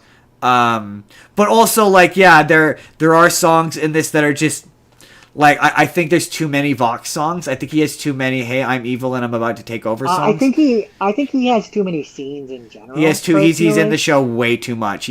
Adam is effective because he's not in the show a ton. I think ultimately, if I had to sum up why I personally think season 2 is weaker than season 1 for me, it's because season 1 has been hotel. It's about the hotel. It's about the people in the hotel. You've got a fairly small cast of people that are at the hotel, and it really focuses in on them, and the story is stronger as a result of it. Season 2 is the Vox show. A little bit, but like also there's stuff in season 2 I love. Like I love. It doesn't focus enough on the hotel aspect of it for me. I do agree that like the problem is it I think it's only 8 episodes long, so the animated shows need to be 20 episodes, or at least this needed more episodes. But like my big thing is like, yeah, Charlie kind of gets. There's too many scenes with Vox, and she gets put in the background where I'm like, where's Charlie? But also, there's a lot of really great scenes with Sarah and Serpentious in Heaven that I love. My theory is that Sarah and Charlie are siblings. We've said that since season 1. Yes, and I think I more than ever, she's just Charlie. She acts just like Charlie. I think they're half siblings because Lilith we know is in heaven. Yeah. I think they're both the daughter of. I saw a theory that some people think that the person we see that we think is Lilith is actually Eve, and the real Lilith is somewhere in hell. No, a character we know, the one who. Oh, the one who has trapped Alistair. Alistair. Yes. Okay. Yeah, there's people who think that she's actually Lilith in disguise. I was like, yeah, that's a believable. I liked. It's funny because you said this, and then I saw someone else say this, and it was such a valid point. I kind of thought about it, but like, yeah, if Abel is the one who has the Fall Out Boy voice. Yeah. If Abel is in heaven, then Cain must be in hell. He should be in hell. He should be in hell, yeah. So I saw someone say they added a bit to it that I really liked. One of the characters we know, the twist should be that they're actually Abel, but I can't remember who. Interesting. But so like my question is like, so what's the difference between Alistair? They say he's a demon, but in terms of this universe, what's the difference between him and like the actual demons? He's not Hellspawn. He's not born in hell. So he's not a born demon, but you could become a demon? Basically, I mean, especially in this season, we found out he's a demon because he made a deal. Right. He made a deal. He made the deal while he was alive to be the strongest or the most feared, strongest. I don't remember what the strongest sinner. The strongest sinner in all of. So he became a demon. Gotcha. Also, I just think that once you're in hell, you're technically you're a demon. But there's there's so many the stuff I like the little stuff this season. I just know that the big difference is that Lutz and those all the guys. ones from they're imps.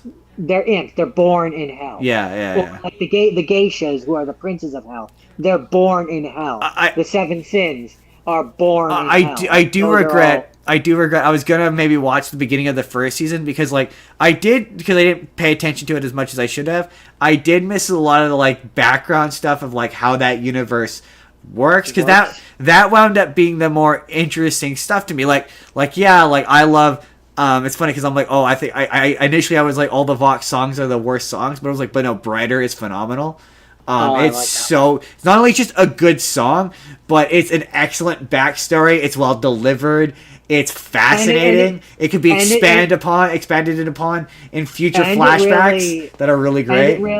It serves the important function of kind of explaining without actually telling us why and how certain demons end up looking how they look. Why they look the way they do. So the fact that he looks like he has a TV head because the TV fell on his head. Vox or Alistair looks like a deer because they shot him thinking he was a deer.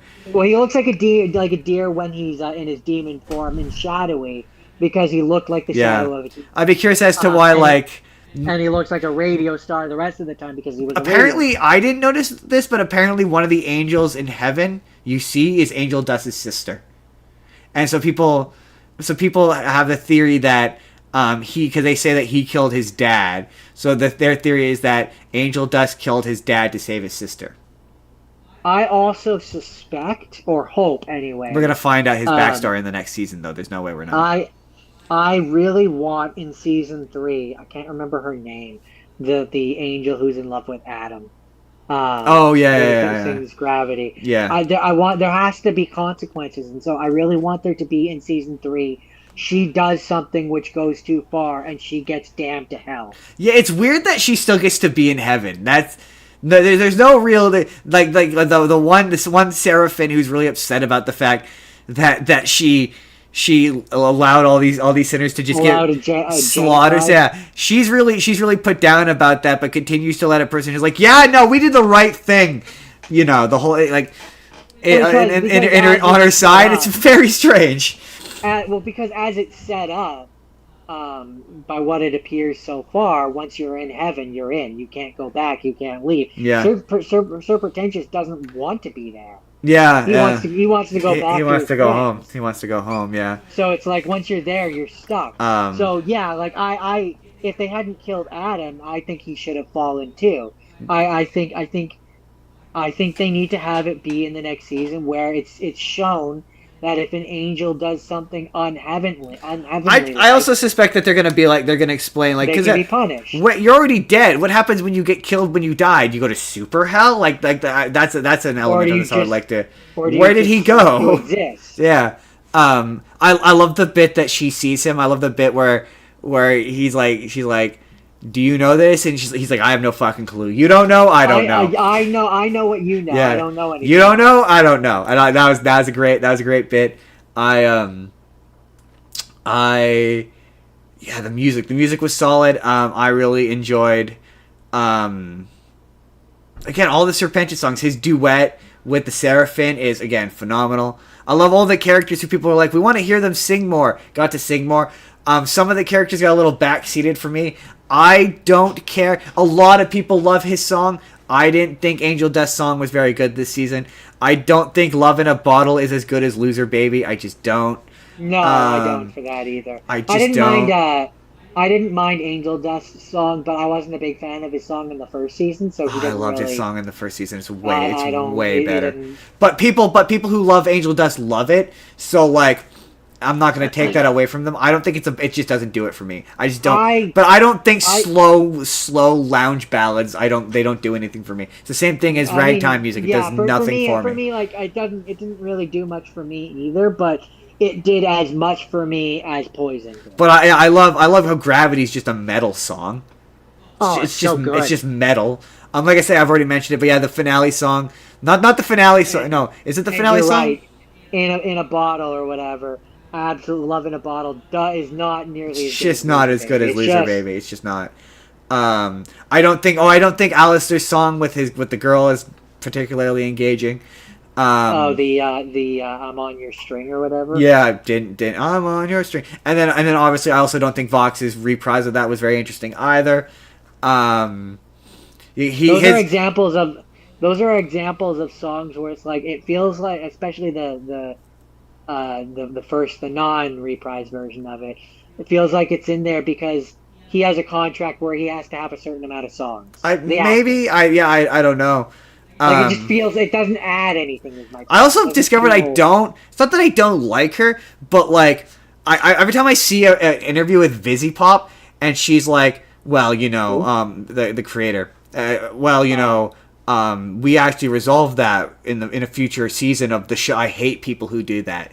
We're like, oh yeah, this answer for this question, I've actually already thought about it because I've thought about every little blah blah. And I'm like, oh my god, it just makes you sound pretentious and arrogant. You're like, oh well, we're gonna answer that in a few. Like they're like, oh, this character is gonna maybe be a villain in there, and it's like you're obviously talking about Alistair. Just say you're talking about. It's really obvious that Alistair is gonna be the villain in the next season. He's probably gonna get redeemed. I think no. See, he's the one character I don't think. No, he absolutely is. It's gonna be here's the thing. It's this kind of show, and she's this kind of writer, and it feels like now. To be fair, I am 100% open to being wrong, but it's just the kind of show where Alistair's gonna sacrifice himself to save Charlie.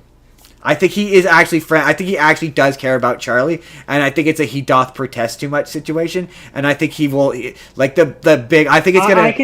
Hold on, let me finish. I think next season's gonna be he's the bad guy of next season, and there's an even bigger, badder bad guy, and he's gonna do a double cross, and then he's gonna do a double cross, and he's going to end up sacrificing himself, and he's going to end up in heaven. I think him and Angel Dust are going to wind up in heaven. I'm not committed to Angel Dust, but I know I'm positive he's gonna find, because he's so against the idea of redemption in this season. I think he will. See, I don't. Let me just hear me out on this. I think he does care, and I think that he does. Like, I think it's gonna do a thing basically next season where he's now off his chain or whatever, and he can do whatever he wants. And I think the entire season is going to build up the idea that he's this villain and he's doing all these villainous things. But I think they're going to do it where, like, in such a way where it's like, I don't know how to word it exactly, but like he's the devil kind of scenario, where it's like he looks like he's doing all these bad things, but it's ultimately in the goal of helping the people that he does actually care about. So he is helping in his own way. But I don't think he wants to be redeemed, and I don't think he will be redeemed. I think he doesn't want it. I think what'll essentially happen is it'll be a thing where he is basically going to take control of hell from Charlie, but not be evil. I think they're going to do a thing where she's the princess of hell, but she never wanted to be in charge, and so he's like, I'll do it. The thing with the show is it's everything you expect from a theological character is the unexpected. So you're like, yeah, you're expecting Lucifer to be evil, and he's actually a big weenie. You're expecting Serpentius to be evil, but he's actually a muffin. So I think that Adam is an angel, but he is more evil than the people in hell. So I think Lilith is a bad guy. I think Lilith is going to end up being a bad guy. I think it's going to be a thing if you think she's a good guy, and there's going to be a moment where she's like, we need to do something evil, and Charlie's like, wait, what? No, you're supposed to be good or whatever. And then I think Alistair's going to wind up in heaven, and there's going to be a moment where he looks down at himself, and he's like, really? See. Because hold on, let me finish the thought. Only because the rules of what redeems someone is undefined, and I think that's going to be it's going to be a twist. I think there's going to be a big twist where either him or Angel Dust sacrifices themselves and goes to heaven. One of them, definitely one of them is going to heaven. At least one of them. It's Angel Dust. It's absolutely Angel Dust. There's no question. It's Angel Dust. I think the show wants you to think it's Angel Dust, but I don't think. It's not. It's not Alistair. It's not Alistair. But I'd be shocked if it was Alistair. But it's exactly why it's gonna be him. But no. So here's my working theory. The woman that we saw that they tease is Lilith. I think you're right. I don't think that's Lilith. I think that's Eve. And I think, for whatever reason, we're going to find out that her and maybe Adam, maybe the chick that sings Gravity, I don't know, one of them made a deal with her because Lilith was getting too powerful. Her movement was getting too strong. So they convinced her to go down to hell and Lilith. I think Lilith is dead. I don't think so. I think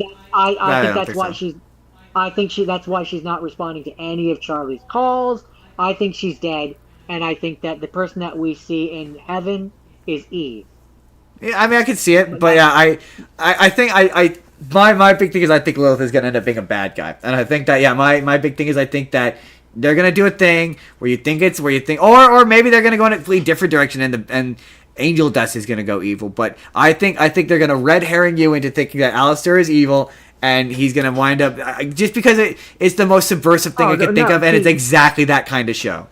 See, that's where I say, to me, the more subversive. You would expect them to redeem Alistair. No, for all the exact reasons you said. You would expect it because it would be the twist that nobody would see. Yeah, so for me, no one would see it coming.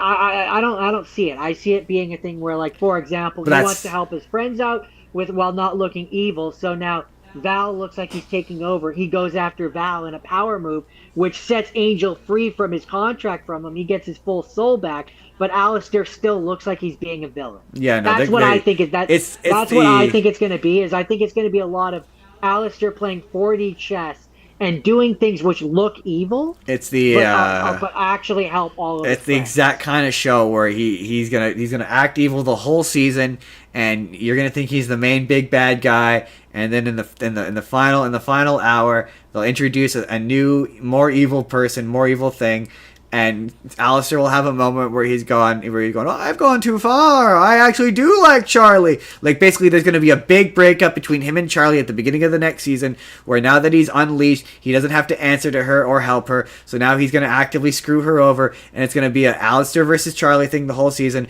And then in the third hour, they will introduce a new villain, or even at some point in that season, they will introduce a new villain.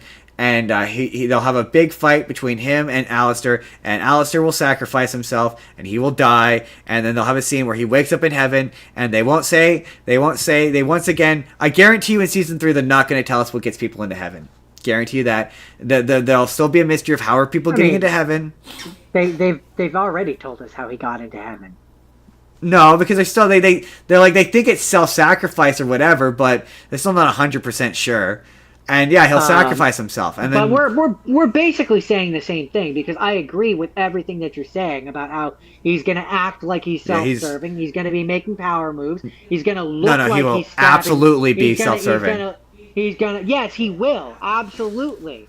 But I'm no, not I'm not disagreeing with you. No faking that, though. But what I'm saying is that it's one of those double, I don't know how to word it. There's those double scenario things where it's absolutely self-sacrificing. Everything he does benefits him. It just happens to also benefit his friend. Yeah, no, I don't think that. I think he's going to end up in heaven because the show is pushing it so hard. It's the kind of show, again, she's the kind of writer, and I'm only basing this, to be fair, this is entirely based on the text itself. She's the kind of writer where she wants you to think it's going to be angel dust. And because she wants you to think it's going to be angel dust, that means it's not going to be angel dust. It's not going to be angel dust. I can see that argument. It's just not. I can see that argument, which is why, especially with how much he fought, like he fell this season, I'm throwing. He didn't really fall that much. No, really. No, not him. Another person that I'm about to say. Not Alistair, not Angel Dust. Because of how far he fell this season, I'm throwing a different character in the ring for the potential redemption next one. Because it's also about the most obvious thing that you can think of other than Alistair. It's going to be Vox. Vox will get redeemed. Okay, here's my thing. I think it's going to be more than one. Probably. My push is Angel Dust and Vox, Angel Dust and Alistair, and the reason why now Vox is a solid second runner up. It really does. It does set up the idea. Him still being alive, it does set up the idea. His insecurities. A lot of what he does this season is fueled by his insecure relationship with Alistair.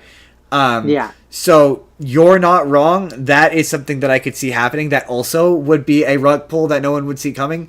It's pushing too hard for Angel Dust for it to be Angel Dust. And just the scene, there's absolutely a scene where Alistair is standing in heaven and he's like, really? I just don't see it. I do. I see that being do. how this. It's absolutely setting up for it. Let me rephrase. I don't see that for next season. No, God, no. I see. It's how next season ends. I see that being how the show ends. Maybe, but definitely he's the last one that gets redeemed. He like everyone else goes whatever. Charlie then sets to make him her pet project. Because you're like, who would hate being in heaven the most more than Serpentius? It's Vox, not Vox. Vox wants to go to heaven, right? So, in terms of writing and it being a comedic foil, who hates being there the most? Again, because of all the reasons you're like, no, it doesn't make any sense, is the reason why she would do it. Because him going there and him fighting for, because he's also the one who has pushed for the hotel the most. So him going to heaven and having to argue for the hotel just again makes the most narrative sense. I don't see it. But that's exactly why it's gonna happen. And it's not gonna. Not necessarily. This is gonna be like, I'm gonna be sitting here a year from now being like, I called it, but the entire season. No, I definitely foresee him becoming the benevolent leader of hell. No. Like he becomes a good person. Absolutely not. But he chooses to stay. Absolutely not. Absolutely not. No. This is, again, I guarantee you, I'm going to be sitting here a year from now. This is that kind of show. I'm going to be sitting here a year from now, and I'm going to be doing. No, I think Charlie will stay in hell and become the benevolent ruler of hell. No, I don't think Charlie's going to heaven. So. I think but no, this is how it's going to go. Again, I will sit here in a year from now, and I'm going to be saying, did someone pick up that phone? I think she'll stay in hell. I think she'll stay in hell as well because she's the princess of hell. This is how it's going to. I think she will essentially end up becoming the good, like the angel this on is Alistair's shoulder. This is what's going to happen next season. No, this is what's going to happen next season. Most of next season, you're going to think Alistair's the bad guy for almost all of it. And in the final hour of the show, they will introduce a new bad guy or a new villain, and he will have to they will have to reconcile, and there will be a whole thing where Charlie's like, why does Alistair hate me now? They're going to have to team up and fight the big bad thing, and then Alistair will sacrifice himself. No. I guarantee you.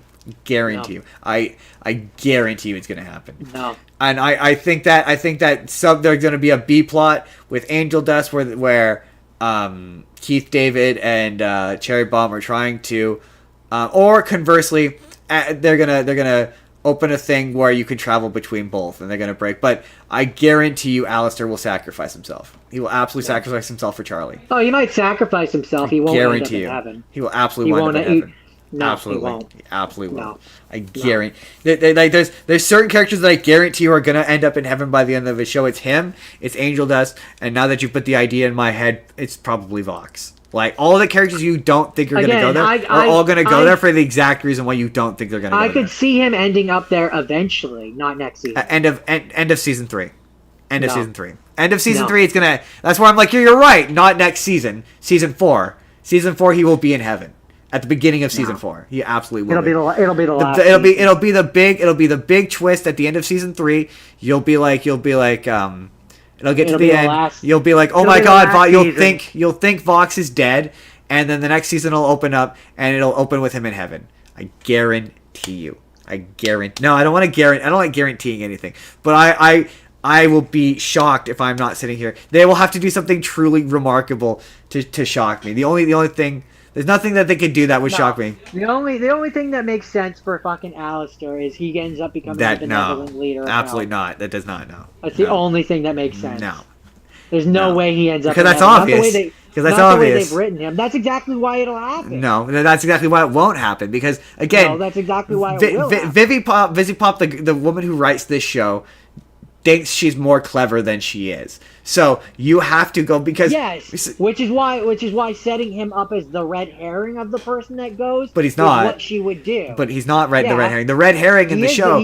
But he's not. The red herring. But he's not. The red herring and hold on. The red herring in the show is Angel Dust. That's who the show. That's who the no. Nobody wants you to think it's going to be Alistair. Nobody. The show doesn't want you to think it's. I think it's going to be Alistair because I know how narrative television works. But the show wants you to think it's going to be Angel Dust. The show doesn't want. The show don't. No. What the show wants you to think is the show wants you to think that Alistair is going to be the main villain for the next season, which he is. But what the show doesn't want you to think is that he's going to have a redemptive arc. He is so over the top evil in this season that it's pushing you in the direction of thinking that he doesn't want a redemptive arc or that he won't have a redemptive arc. But season 1, the thing that makes me go, he's going to sacrifice himself for Charlie, is because I think the big sticking point of where we disagree, because we largely agree. He's going to die and he's going to end up in heaven. The big sticking point that we have is you think he's going to die and go to heaven. Yes. I think he's going to get a redemption arc but stay in hell. I think that, well, I think to be fair, I don't. I see. Okay, here's the thing. No, I think he's going to wind up in heaven. I think he's going to end up being I think there's going to be. Hold on. I think there's going to be a Has-Been Hotel in heaven. I think it's going to be the end of, and I think he's going to run the Has-Been Hotel in heaven. I think is what's going to end up happening. I think he's going to be the host in heaven. The thing is that a Has-Been Hotel makes no sense in heaven. They're already redeemed. Well, it's going to be a place. It's going to be because a big part of this season is being like heaven is not for everybody, right? Like, and I think there's going to be a space where people who don't want to be in hell and then people who don't want to be in heaven exist, and I think that's going to be in heaven. So, because there's the whole thing with Serpentis in the season where in heaven they're like, nobody here is like you and you'll never fit in. So I think there's going to be a space. I do. I think he will. I think he will sacrifice himself for Charlie and he will wind up in heaven. because the show thinks that's clever. Hear me out. And I'm mostly throwing this out because this is kind of a middle option, ironically. I think, pretending for a second that your thing is right, he sacrifices himself, he dies.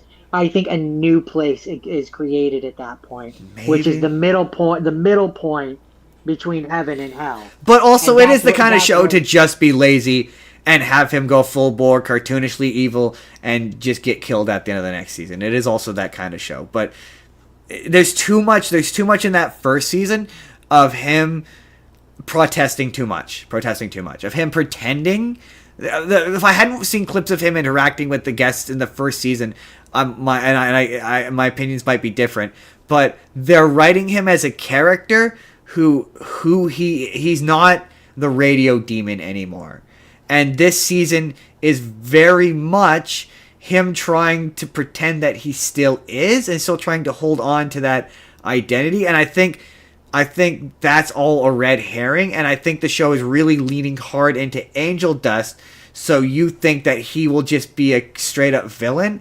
And the whole point of this show is that things are more nuanced than that. So that's where I say I fully believe that next season there will be a lot. He's gonna wind up in heaven. I'm picturing a scene where he goes to fucking Zal and is like, "You're my biggest rival now. I'm gonna be the strongest one in heaven and hell again," and takes him out, which frees or absolutely. He's gonna be a villain. Takes him out, which frees angel dust, so he's actually helping his friend. No, but it looks like he's fucking just doing a power grab. No, it's gonna be he's just straight evil. The scene. No, it will write it and make it look. No, the show will write itself basically as if that's what it wants you to think. No, there's no, yeah, and then you're like big. We're saying the same thing. You're like big twist. He's actually secretly helping them. No, he's not. He's not going to secretly help them. He's just going to be straight evil the whole season until the end. I disagree. Because he's not the kind of guy who helps people. He's just not how he works. No, you're right. You're right, and that's what I'm saying. You're not listening to me. No. Justin. You're saying he's pretending. I'm saying he's doing a thing which benefits himself. No. Right? Taking out his enemies, consolidating power, getting stronger. But it also helps his friends. No. He doesn't maybe realize that he's doing it, but subconsciously he is, yes.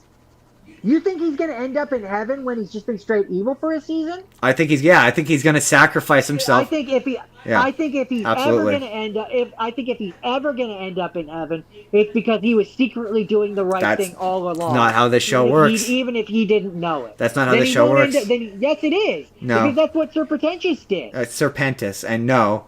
Serpentis sacrificed himself to save Cherry. That's why he went to heaven. But no, again, he didn't do a bunch of thing. Yeah, but no, he didn't do a bunch of good deeds leading up to that. He didn't do a bunch. Yes, no, he did. No, he didn't. He was a friend. He was a good friend to all of his friends. He's a good friend, but that doesn't change the fact that he didn't do anything. He wasn't fucking evil, going out and being evil. But that's going to be the whole point. That makes no sense. No, he would be evil. What you're saying makes no sense. No, the whole idea is he has a change of heart in the last minute, and he sacrifices. Self-sacrifice would not be enough to make him go to heaven. That's how this show works. No. That's how Serpentis went to heaven. He had one moment of self-sacrifice where he chose to sacrifice himself and help someone. An entire season of growing as a character and being better. That's not why. You need to go back and rewatch. That's not why he got into heaven, though. Yes, it is. When they sing the song, she says it's because in the moment that you were about to die, you chose to sacrifice yourself instead of being selfish. And he says yes, but that's not enough. Again, I'm telling you what's going to happen is he's going to telling you you're wrong. I'm not. I will sit here a year from now and I will say I told you so. I guarantee you. I will be sitting here. He will absolutely redeem himself. Yes. But he will stay in hell. No. That is what will happen. No, because it's again everything.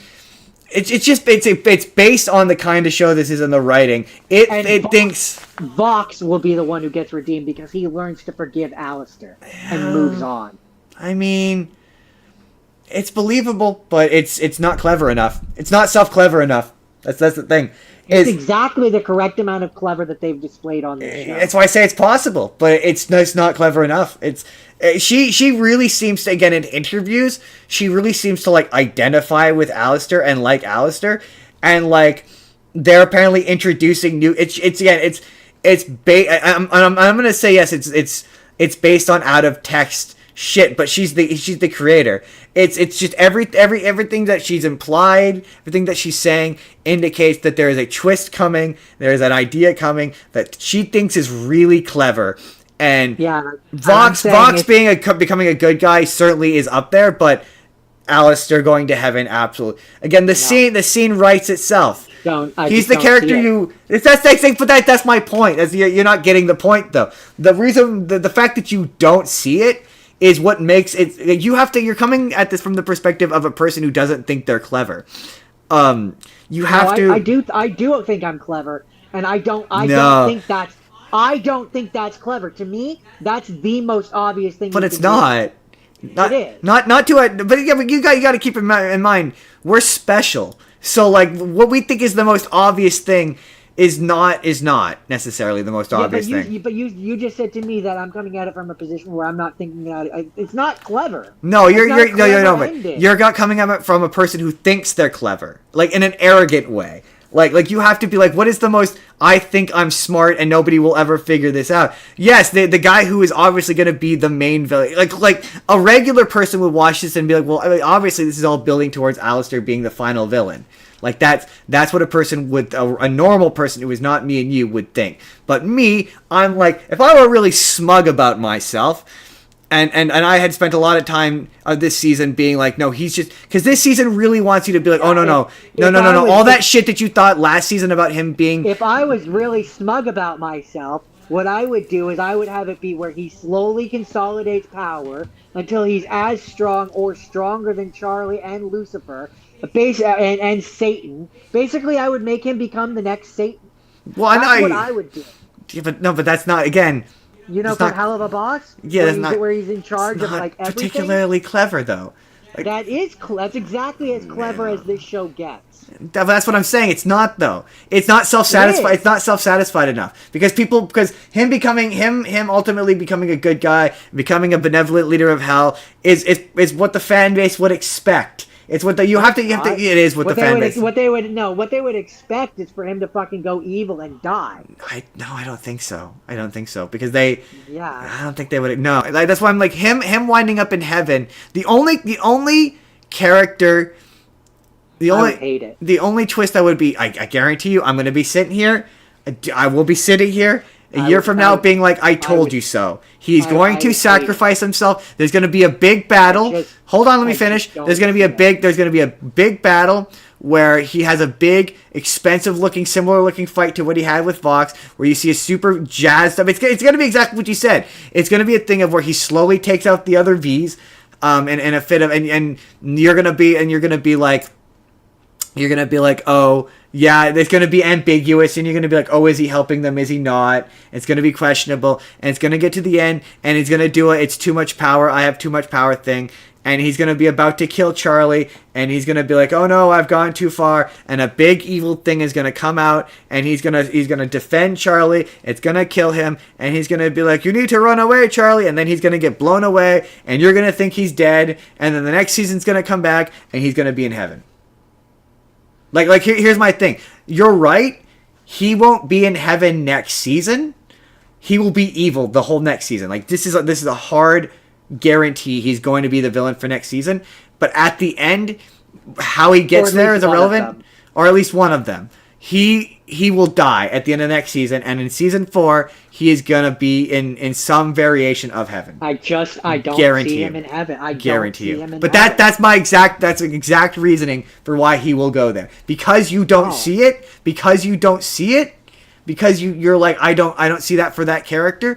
It is a complete 180 on that character, and that is a character arc for. That would be a character arc for him. That's not why I don't see it. I don't see it because it's too obvious. But it's not. It is. You spend an entire season making him look evil, and then whoopsie poopsie, he's not actually evil, and he's the good guy all along. No, but that's what I'm saying. No, you don't do he's the good guy all along. That's 101 fucking TV. No, but if you put him in heaven, yes, that's what you're saying. No, that's the whole point of the show. Is it's about getting into heaven and that's how he gets redemption, is by sacrificing himself for Charlie. I don't think he does. I think he's a character that he doesn't get redemption. He's the ambivalent anti-hero who does the right thing when it benefits him. I think he's not the good guy. He doesn't get the girl. I think that's why he doesn't know. I think that's why he gets again. She has, with how the show's been written. It has everything to do with what she did with him this season, which I hate, by the way. But they very much wanted you to think. It's got that kind of writing where you could tell how she wants you to think. And clearly how she wants you to think is she wants you to think he's unredeemable. And you're right.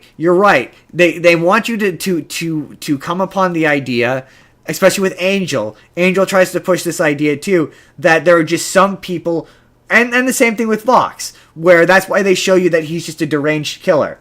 They want to present you with the idea that there are just certain people who cannot be redeemed. And you're right. The notion that he's and to be fair, we'll find out. This is my final thought, and then we're going to end the show. But they really want to hammer home the idea that there is a such thing as someone who is unredeemable. And I think they're going to play with that next season. I think that the people you think are unredeemable will get redeemed. So I think not even just Alistair. I think maybe some of the V's, those guys, I think they're gonna wind up in heaven. I think that all the people that you think are unredeemable will get redeemed, because that's the point of this. I think they want you to point to the fact that that nobody is unredeemable. So my final thoughts, because you're right, we've talked about this for like an hour now, but my final thoughts. I agree that the point is going to be that some people are redeemable, but I think the point is going to be some people are redeemable, but they can't. That doesn't mean they can get into heaven. You can be a good person, but you still end up living in hell. But I think also the point to that is basically my point is I think what they're kind of going to set up is hell. In order to function, hell always has to have overlords. It's just about whether they're good people or bad people, but it always has to have overlords. I don't know. I think again, because like again, the what this show. I'm just like thematically and like narratively, the show is trying to convince you the idea that because the thing that kind of makes me think that is like Carlita and the other one, the one who's in love with her. Yeah, there's a song where he's just such a dick. Like they're both like fucking overlords, so like they rule over it all. But I would argue Carlita in particular, she's a mother. She's a good person. Everything that she does in the show, as they portrayed her, is for altruistic reasons. Yeah. Again. I just the show when it comes to not in this case television storytelling, but when it comes to storytelling, when something is trying to really push the idea of something really, really hard, you have to go to the most opposite extreme of it. So you're right. Alice, the show this season, again, it has everything to do with what she's done with this character. Last season, I would not have said this. But this show wants to push the idea, especially when they show you Alistair's backstory, that he is 1,000% unredeemable. And so when you're like, okay, if you're trying to sell me that this character is 1,000% unredeemable, that tells me that you want to rug pull me and tell me that he's in fact redeemable. So I think that he will be redeemed and he will go to heaven. And I think he's going to become the new Seraphim. I think that at least at the very, if not him, to be fair, I'm willing. I don't think the new if he went to devil's advocate, if he went to heaven, he wouldn't be the new Seraphim. I argue he would become the new Adam. Or no, actually, I think he might become the new voice of God, maybe, because Metatron. Or no, the Goetia, who's the voice of God. Oh, the bird thing. I just think because I just picture a scene where he's in heaven, like advising them on how to stop a hell thing. It's just one of those things where like I think that he'll still be Alistair and he'll still be a little devious, but I think that the point will be that because it's just, you're right. I wish I could remember the character's name. Someone's gonna yell at me for not being able to remember the character's name. But the crazy angel chick, the fact that there are bad people in heaven, that has to mean something narratively, right? So I think that someone bad is gonna wind up in heaven, whether it's Alistair, whether it's because I'm talking with certainty about a thing I don't know. You're right, it could just as easily be Vox. Vox is just set up just as easily, and he also makes just as much sense. One of those guys is going to heaven, whether it's Vox or Alistair. One of those guys is going to heaven. Yeah. The fact that they didn't kill Vox is so deliberate. The fact that he's still alive is so deliberate. He's gonna redeem himself. He is gonna redeem himself. Whether he, like him and Angel Dust and Alistair, I think they're all gonna do it because you say that but Alistair, it does make sense. Alistair does something like where another bad guy comes. It works for Vox. It works for Vox where Alistair goes like he's gonna go and kill Charlie, and Vox sacrifices himself to save Charlie. Yeah, I could see that. It works just as well that way. To be, I'm like, who are the, but anyway, overall, I like this season. The further I get from it, you have the angel version of Vox that arrives in heaven, and he's looking at himself, and he's all white, and he's like, "Oh yeah, I knew I'd get here in the end." He also has a great really scene. He looks down like. I'd like him to go to heaven, and he no longer has a TV head. That'd be kind of a fun.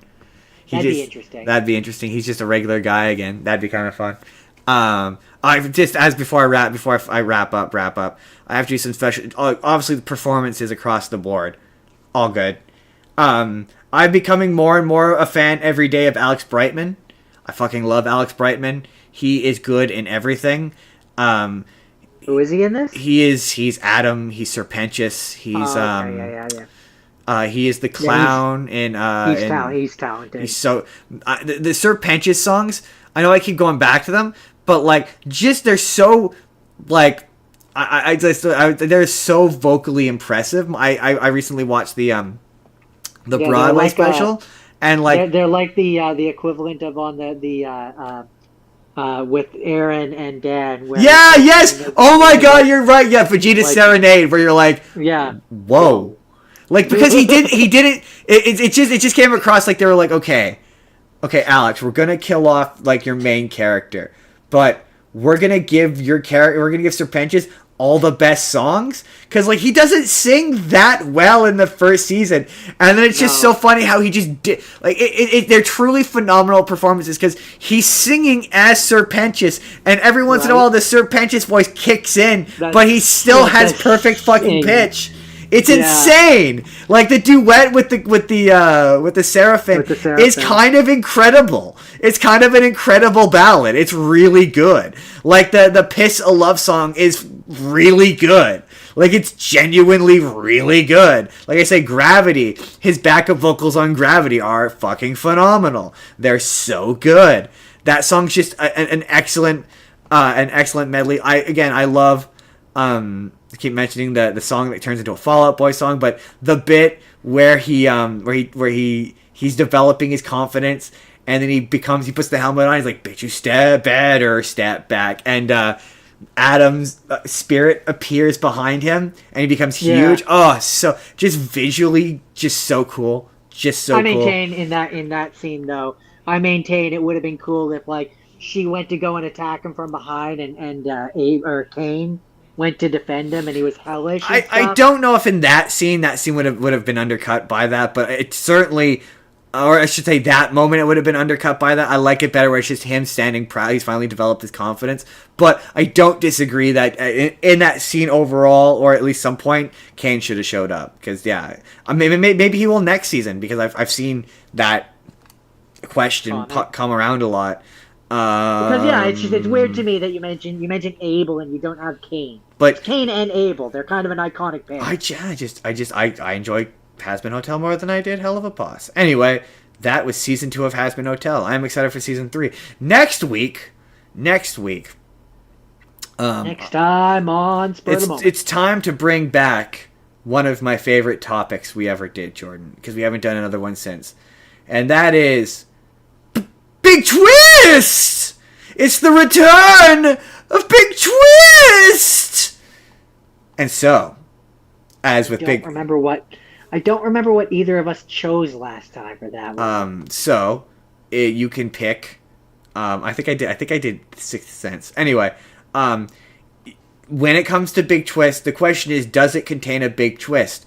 So it doesn't necessarily have to have a big twist. So it can be a movie that you would think would have a big twist, but might not have a big twist.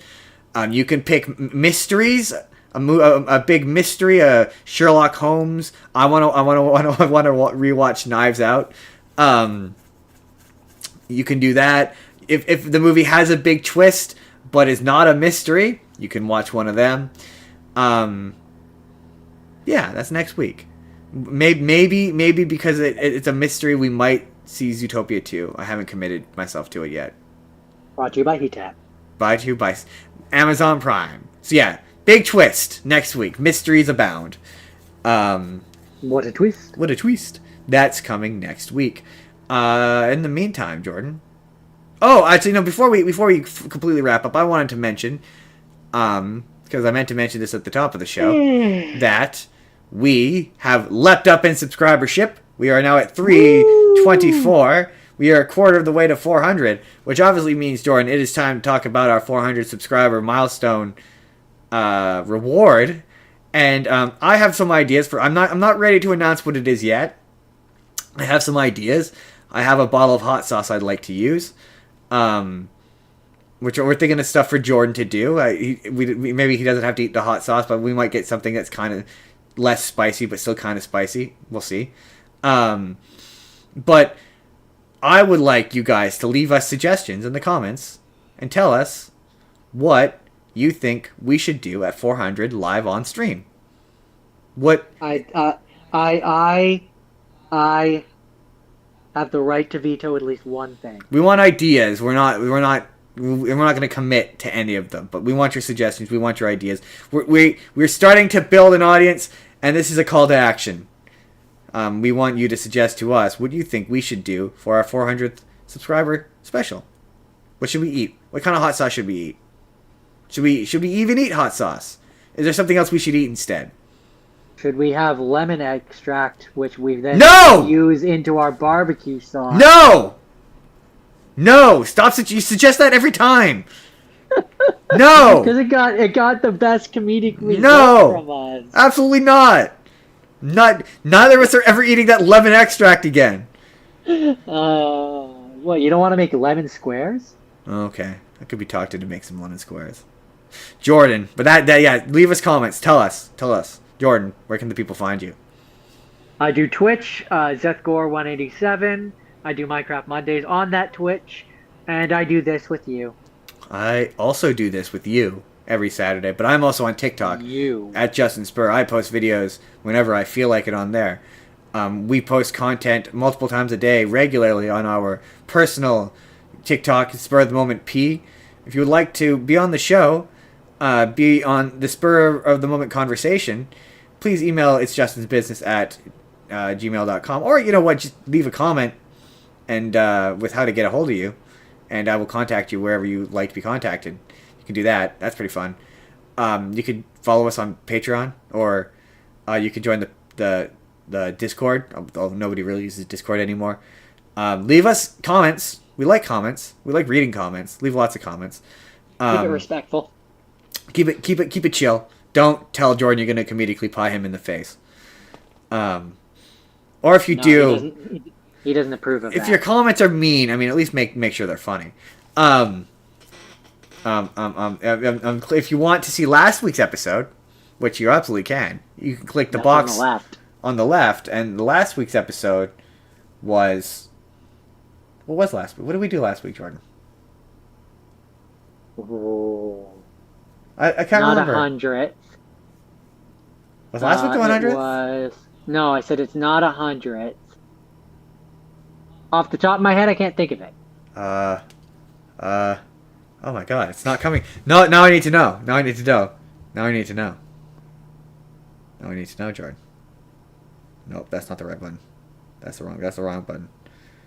So we're gonna Addams Family. I did something with the 90s. That's okay. Let's do this again. At some point here, the boxes have appeared, and on the left box you can see last week's episode, which was 80s and 90s, where we talked about the 80s and 90s. We definitely remembered that, and we reviewed Wicked. Pretty sure we reviewed Wicked. Yeah, that we did. And, that was. And we talked about Moana for I think 20 minutes. It was a long time. You can watch that. It's the box on the left. Was it a conversation or was it more of an angry rant? You can leave a comment and tell us on that video, in that episode on the left. And then Jordan, what's on the right? YouTube will have surely by now recommended a video that they can go and check out. They can go and check out. Jordan, why should they hit subscribe? Because it helps the channel, and they definitely want to help the channel, and they want to be told that there, whenever a thing, if they subscribe and hit the bell, they will be notified every time a video goes up, which is every day of the week. Every day, Jordan. What comes out on Monday? Content. What comes out on Tuesday? Content. What comes out Wednesday through Saturday? Oh, you best believe there. Oh, there's a new video every single day for you. Nom nom nom content, along with shorts multiple times a day. There's no reason not to subscribe to this channel. We're chill guys. We're having a good time. We're making jokes. Hit subscribe. But if you can't hit subscribe, leave this video a like. Leave any of our videos a like. Just like go down and spam like them. This isn't TikTok. You can do that. Leave all of our videos. Just a like. engage with the content. We will see you all